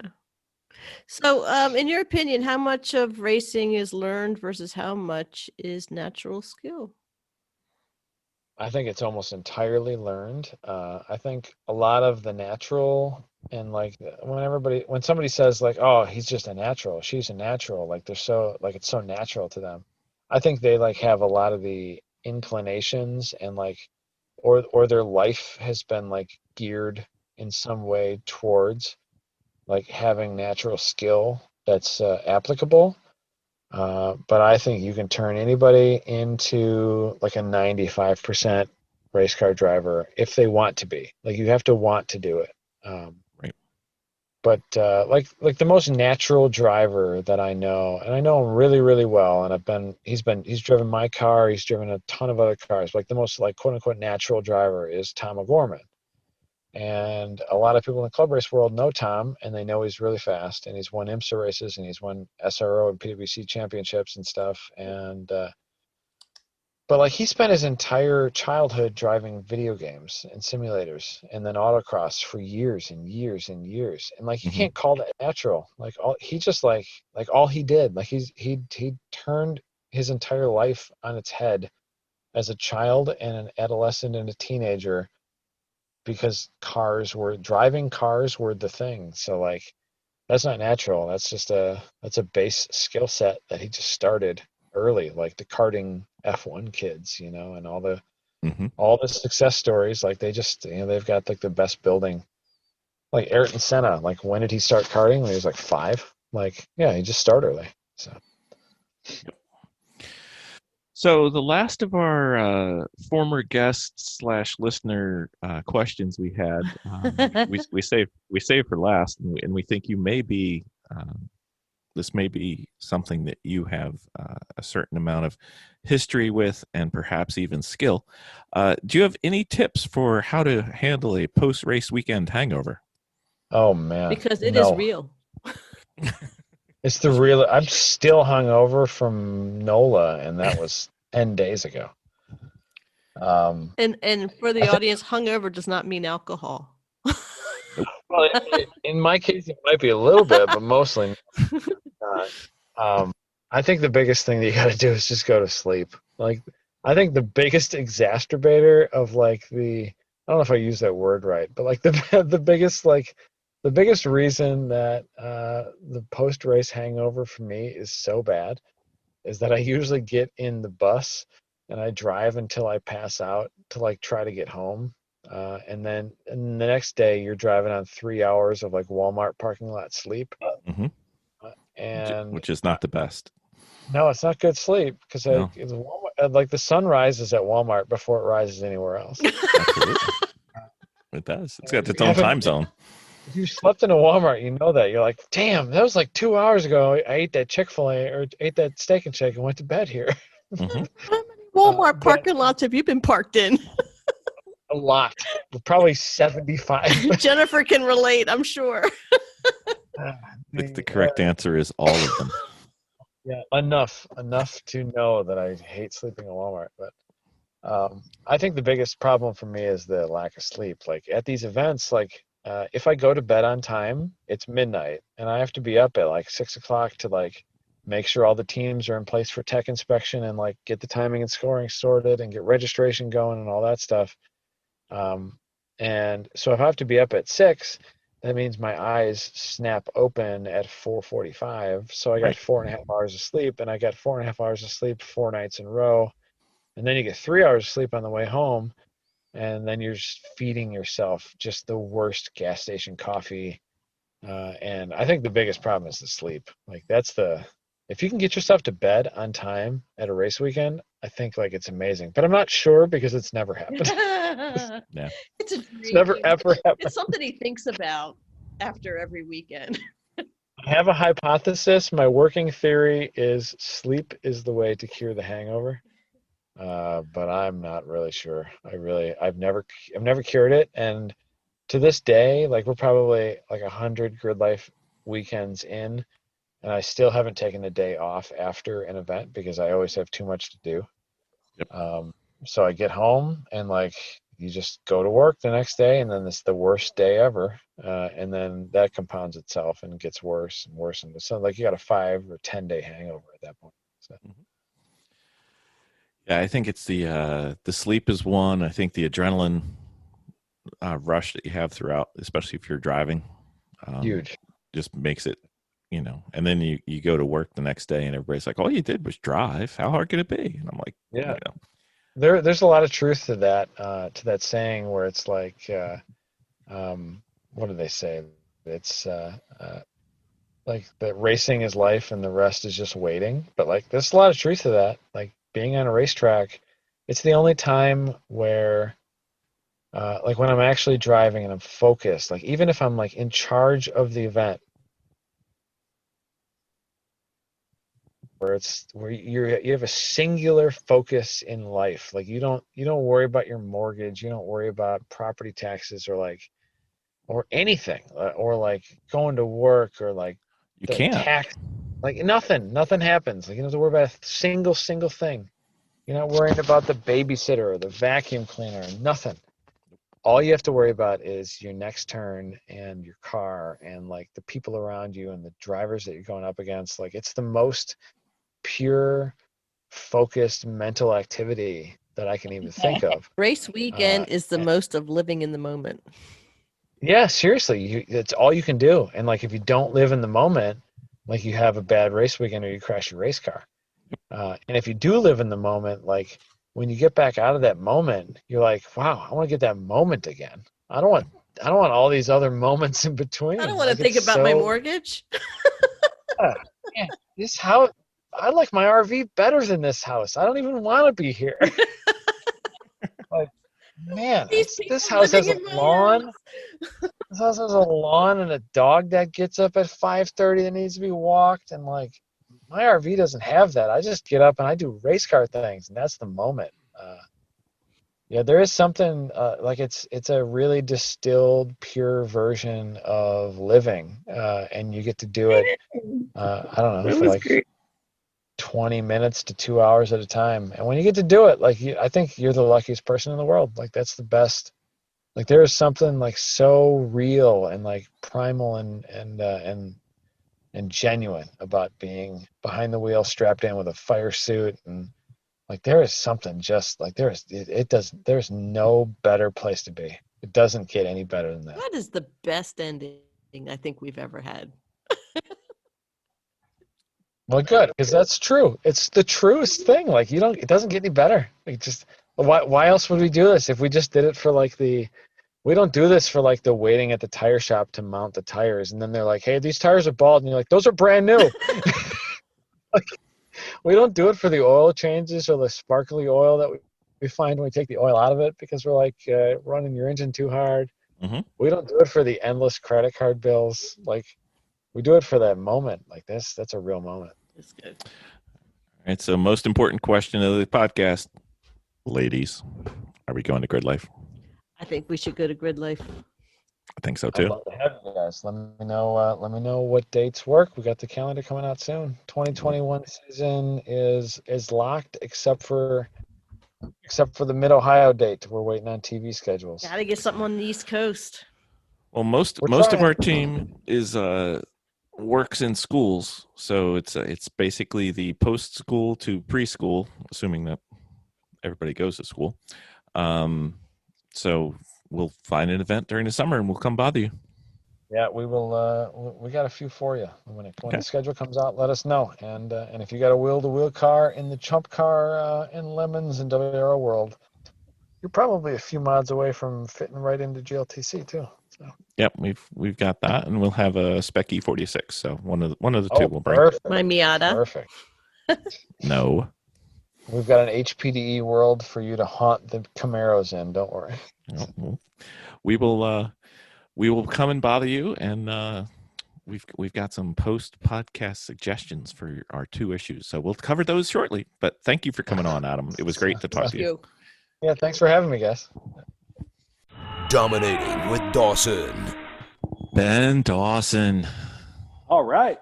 People keep talking to me about these apexes. I've got early apexes. I've got late apexes. I've got geometric apexes. I've got school line apexes. I've got race line apexes. I've got wet line apexes. I've got Mustang apexes. I've got Porsche apexes.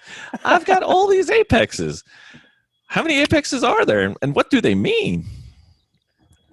The apex is the point of the corner that you want to hit to be fast, the fastest way around any corner. So, depending on the shape of the corner, the apex might be near the beginning of the corner, right at the middle, or near the end, right? Yeah. So that would be early, middle, or late, or geometric, I guess. Mm-hmm. Right. What about this school line apex? What do you think that is? Well, I think it's a conservative apex that they teach at HPDs and racing schools to not scare the instructor who's in the right seat. So you're saying that there's a methodology that's taught as far as track driving that's just with an eye toward keeping everybody safe and minimizing risk. Typically a late apex. Right. That's what I was going to agree with. Is that usually hear folks geared toward a late apex, and that's a pretty good safe HPDE high performance driving method. It's not something that I cleave to.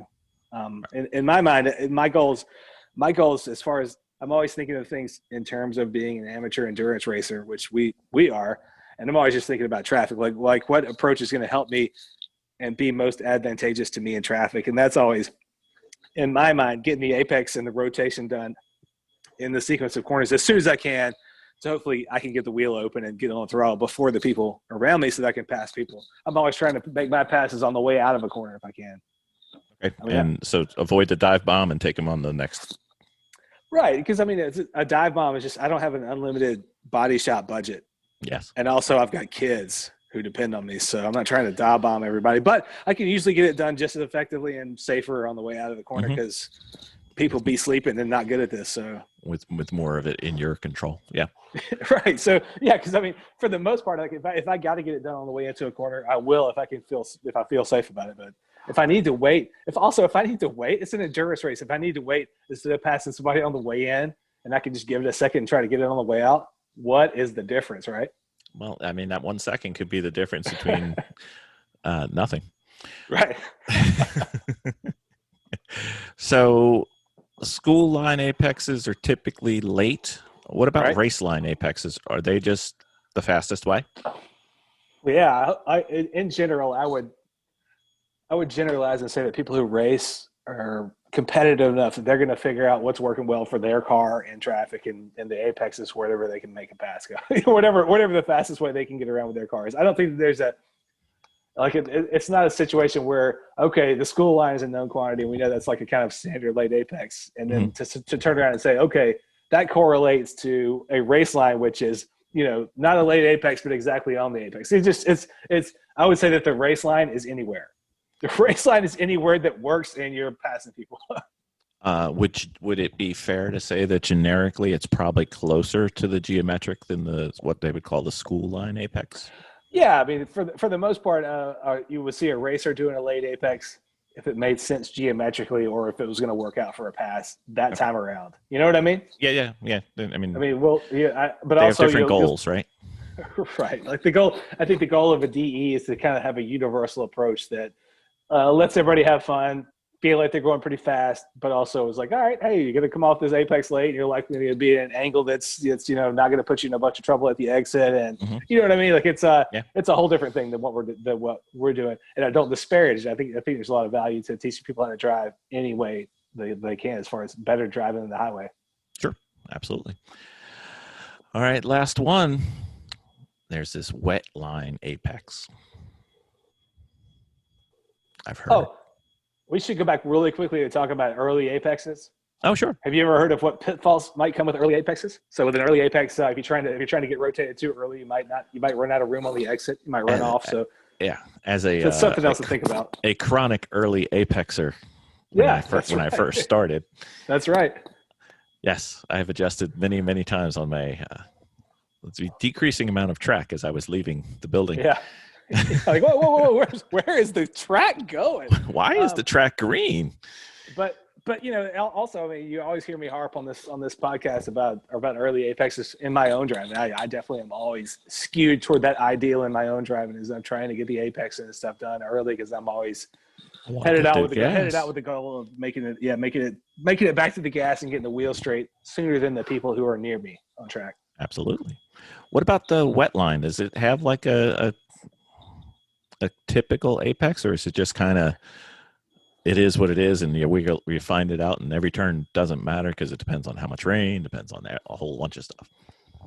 No, it definitely matters. Like, you should be fighting for all the grip you can get during the rain. So it's just, if you settle back into a comfortable line in the rain, you're probably safe, but you're also going to be slow. Like, if you want to fight for position in the rain, it's going to mean fighting for traction and fighting for where the apex is, like you're talking about. So, if you're used to running across the painted curbs at Coda, for example, like there's painted curbs all over that place. Yeah. And if that's your line all around the track, it's likely that if it's raining, that's going to be not the line that you can take because it's going to be really slippery on those curbs. So your line might be a whole lane off of what your typical line might be, might just put you running right next to the curbs instead of over them. Does that make sense? So your rain line, slippery. Yeah, so people talk about running your rain line like a lane off, and you think about like, oh, let's go put me in the middle of the track. Well, might not be if your typical apex was running across the curves, then the rain line might be you just running right next to the curves, not necessarily square in the middle of the track. So just think about that. You like a lot of times you want to stay off of painted apexes that you would usually use in the rain once it's wet. There are some crazy people who will try to use the paint to help their car rotate and maintain a similar speed that they would run in the dry. Sure. But that is playing cricket at a pretty high level. So don't do that until you get really good at this stuff. But yeah, you can use the painted stuff to help you rotate. But that's that's black belt shit. You know what I was coincidentally doing, and I think it applies, is I was watching some of the GridLife GLTC events, and they had one in 2020. A few weeks back, they were at Mid-Ohio, and on Saturday it was dry. And on Sunday, it was wet. And for those of you playing at home, Mid-Ohio in the wet is like butter. But not the kind of butter you put on the toast, but the kind of butter you would smear all over the bottom of the shower if you're trying to kill your spouse, right? Yes, exactly. So if you want to see the difference between the dry line and the wet line, it was very apparent. And the carnage that ensued was oftentimes pretty funny. That sounds really like something that's worth posting in the show notes. We could do that if somebody knows how to do that. We got to find that guy. Yeah, I definitely want to see that now. It's pretty cool. So GridLife GLTC event. I want to say it was in September or October of 2020. Mid-Ohio Saturday was 1 and 2, and Sunday was 3 and 4, and the difference is dramatic. Sounds pretty cool. GridLife is something that really kind of snuck in there on me. It took me a year or two to figure out, like, oh, this is a real thing. There's races, and people are super excited about this stuff. They are, and it looks like fun. We're going to try to get to one, hopefully with this. Yeah. Hopefully we'll be allowed to resume normal activities next year. So anyway, there's lots of apexes. Make sure you hit them. Hit those apexes. And, I'm in the car with people all the time, and they're like, hey, did I do pretty good? Like, yeah, I mean, you were driving your car, but we were 3 feet off every apex. Like, yeah, but I did good, right? And I'm like, no. Not if you don't hit those apexes, you ain't doing nothing. Like, hit the apexes. That matters. And I think I was talking to Vicki and Jen about that.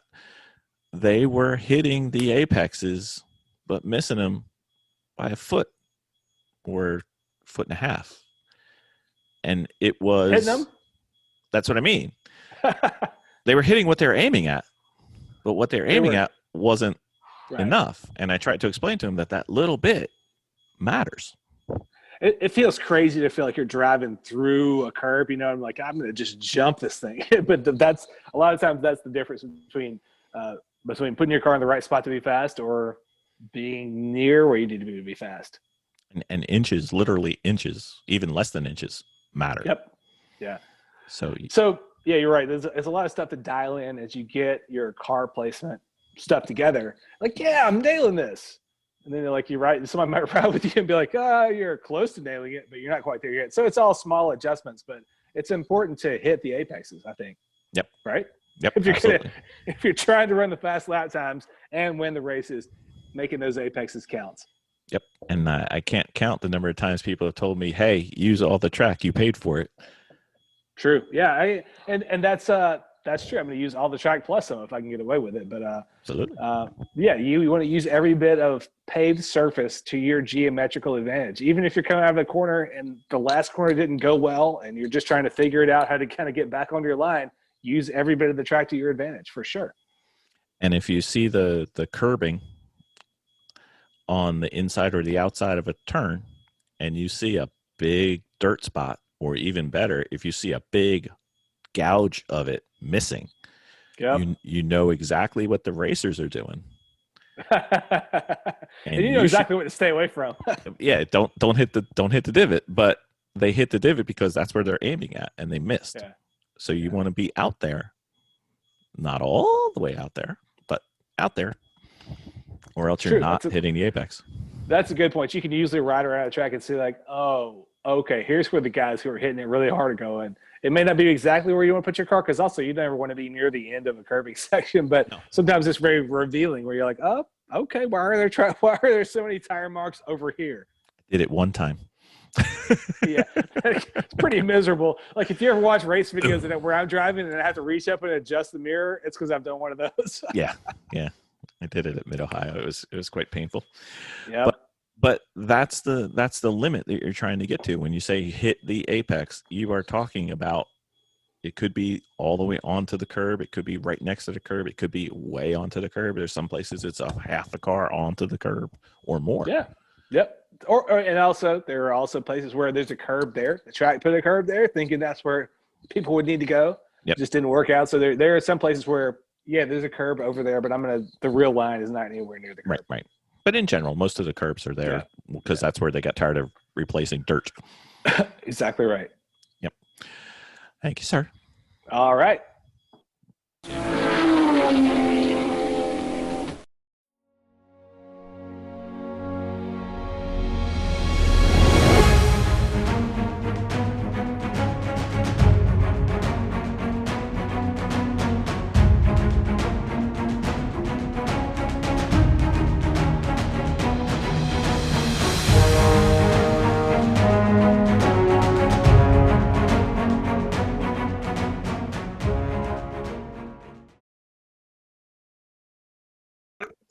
That background makes me want to go to the beach right now. This one? Like I've got more if you want to see some really bad ones. I was on a call with Falcon Tire today, and my partner in GridLife he had the same background that you have right now. Did he? So, yeah, he did. Huh? Bill, your hair is pushed up into your background. I know. And Mia's over here going, why is Dad bald? No, just me. I could do this one. Jen's favorite. It looks unsafe. It looks very unsafe. Yeah, this is Jennifer's accident. Oh. Every single guess. But see, she's going around. She's making a left turn at the Charlotte Roval, and then not so much. There's a lot of stuff to hit there. There's a lot of stuff to hit Charlotte. Yep. Yeah, it's pretty. Okay, I'll go to this one. Is that better? Yeah. It's unforgiving. Margin for error low. Yeah. It seems like Road Atlanta margin for error, maybe worse. Yeah, I think Road Atlanta, you at least know when you're going down that hill. It's like, okay, don't mess this up. Yeah, don't put it in the grass off to the left, and if you do, keep it straight. Don't try to fix it. Yeah. We went to our one and only trip so far to Road Atlanta. It was 33 degrees and raining. Was that last year? To 2018, December. Okay. Last year, a buddy of mine went there for like a Champ Car race, and it was snowing. They got like 4 inches of snow. Oh, I remember the snow race. Yeah. The good thing about snow races, though, it's easy to tell where the line is. Yeah, I can't believe they actually plow it and do it. Like it's so, it's ballsy is what it is. Don't go off. Don't go off. You never think that your car should have a snowplow in the front. Yeah, and you hope you put a good splitter on that thing, right? Right. The old joke of the fastest racetrack in the world is wet grass. Well, I don't know. Snow might be up there too. Yeah. That might be the next worst thing to Mid Ohio in the wet is I've been there. The snow. Yeah, I think we've had 6 wet days in our hosting history at Mid Ohio when it was like it was bucket rained all day. And that we've only probably hosted there for like 15 days, like half the days we've been wet. Well, it is Ohio in the summer, so it's the wettest place, and sometimes it's cold. Yeah, but understood. All right, ladies, ready? Shall we? Mm-hmm. Okay, I'm recording, so that's a good thing. Welcome, Adam. Hi, how are you guys? So, Vicki is my wife, and Jennifer is my sister-in-law. That's right. Yep.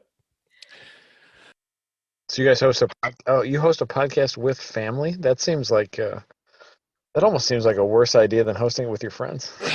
So you know how Ross Bentley always says, "What's your speed secret?" My speed secret is make sure that the CFO of the family loves to race, and then everything is clean and smooth. That's actually a really good idea. If my wife was into it, we would be so broke. So bad. Exactly. We got to the point when I'm the one who's working at the garage now. When Bill's at work. It's a fun hobby, but like, I mean, if there has to be a line drawn, and yeah, I'm glad that only 50% of my family is into it. So I think we had, let's see, 22nd wedding anniversary this year. And you know what I got Vicki for our 22nd wedding anniversary? What, like a camshaft or something awesome like that? No, a 4-post lift. Oh, that's so good. I had to Yes. And you know what I'm wanting for Christmas? a 2-post for next to it. No, Coney shocks.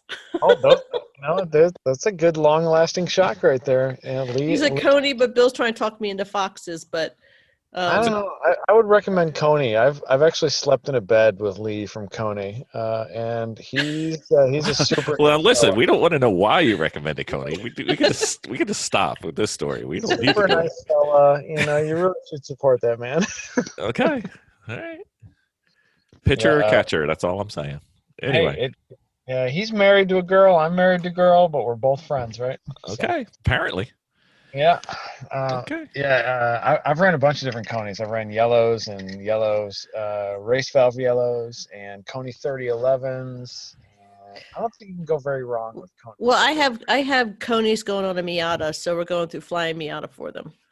And I think we're going to go ahead and get the whole stabilizer setup.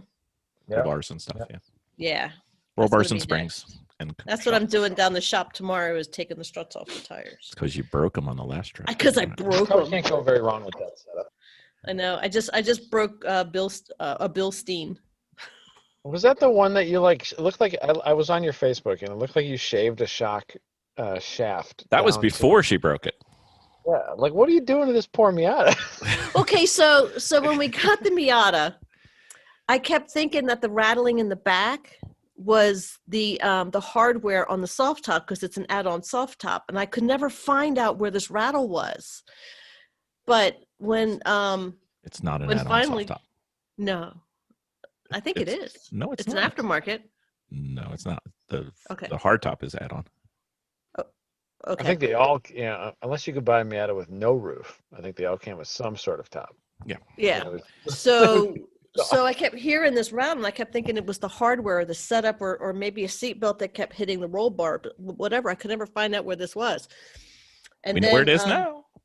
I did. I hit a pothole coming out of the airport, because we have our stuff down at the air hangar, at a small airport with an air hangar. And I hit a pothole on one of the little country roads, and all of a sudden I kept hearing the squeaks. I'm like, I got to go get that checked. And then I just, after we kind of pulled out the interior, it was the strut was so bad. But a friend of mine helped me and taught me how to do the struts, and he ended up getting some Bilsteins that got off of eBay that he wasn't using, and I was desperate because I was getting ready to head out to a skid pad with it, and I needed something fast, really fast. He goes, "Oh, I got these in my garage." I'm like, "Great, we'll put them on in the hotel parking lot." And so we put these things on, and I think I had them on for 3 weeks. And I slid off the track last weekend, and I hit a rut, and I broke it. So Bill's like, well, let's figure out what we could do now. Got to buy your buddy some new billies. Yeah. So if you can hear a rattling shock in a Miata, I think your biggest problem is your Miata is not loud enough. I think you need to uncork that bad. Well, it came with that way. So that's too quiet of a Miata. That Miata is way too quiet. It's a street car / track car, HPD car. It's my training car. If it's an open header or no mufflers, then everything sounds like racing all the time. Yeah.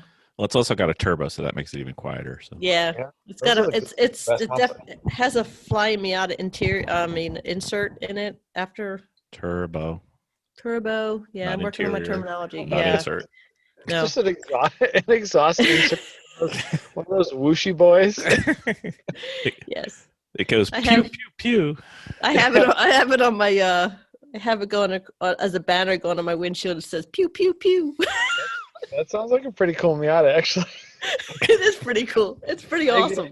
You get a pass for being too quiet because you got one of them spoolie boys in there. I like that.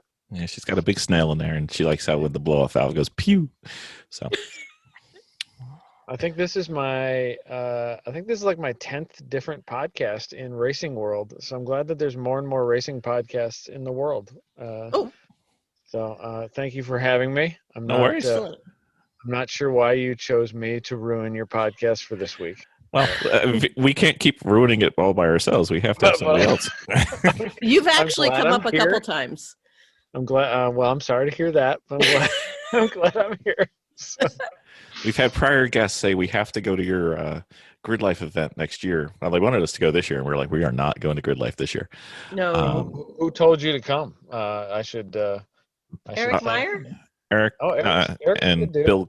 Bill Griffin was the biggest one. Oh, Big Bad Bill! I love Big Bad Bill. Yeah. He's my favorite chief instructor over the age of 40. He is. Yeah, he was Jennifer's instructor when we went to Gingerman. Yep. Yep. I love Bill. There's nobody I think that is like more passionate for like just the hobby that I can think of than Bill. Like he's so into it. Dude gets some track time in every year too. Wow. He's probably at a racetrack for something or for anything. He's like at a racetrack for probably 75 or 100 days a year. Like he's constantly. I'd be surprised if it wasn't higher. It just seems like he's always there. It's almost every weekend, and then he probably takes a day a week off of work, like every couple of weeks, and he's doing extreme experience stuff, like co-driver. Oh, he does extreme experience too. Yeah. Yeah, he probably does that probably 20 or 30 days a year. Like it's pretty constant. So yeah, he set his life up to be on a racetrack. So he's getting all those years in. He's probably done 25 years of racetrack hobby in the past like 3 years. Yeah. So. It's a good gig if you can pull it off. And then let's see, who else mentioned you? Mentioned you. Oh yeah, Christian. Yeah, he's a good dude. He's an instructor for us a bunch of times. I like him a lot. Yeah.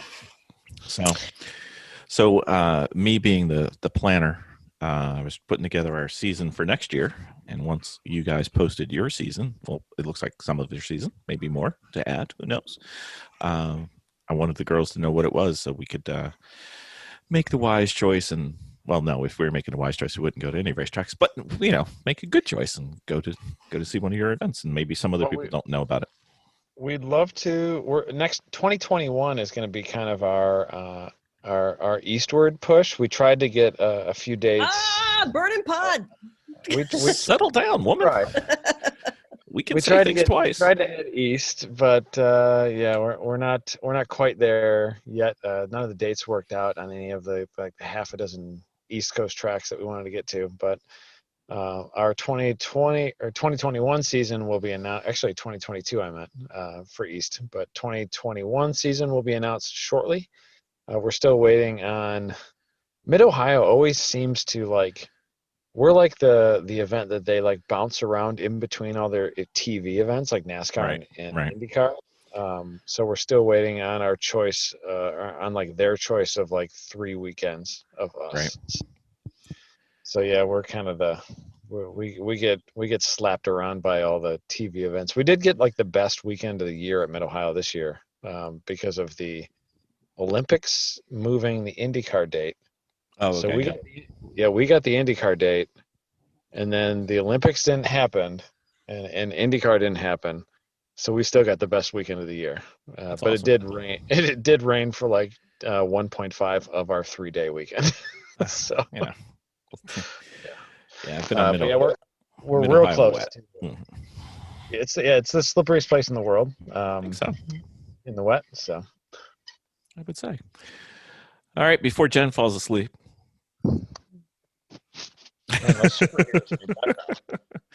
Or she gets poked in the head by her cat. Hello, cat. You good to go, Adam? What's up? Are you good to get ready? I'm ready for whenever you want, man. All right. All right. Cool. All right. Well, hopefully this will be entertaining for you. It's always fun for us. Yeah, I'm not sure if it'll be entertaining. Well, we'll see. We've had Christian on for 3.5 hours, so I don't know.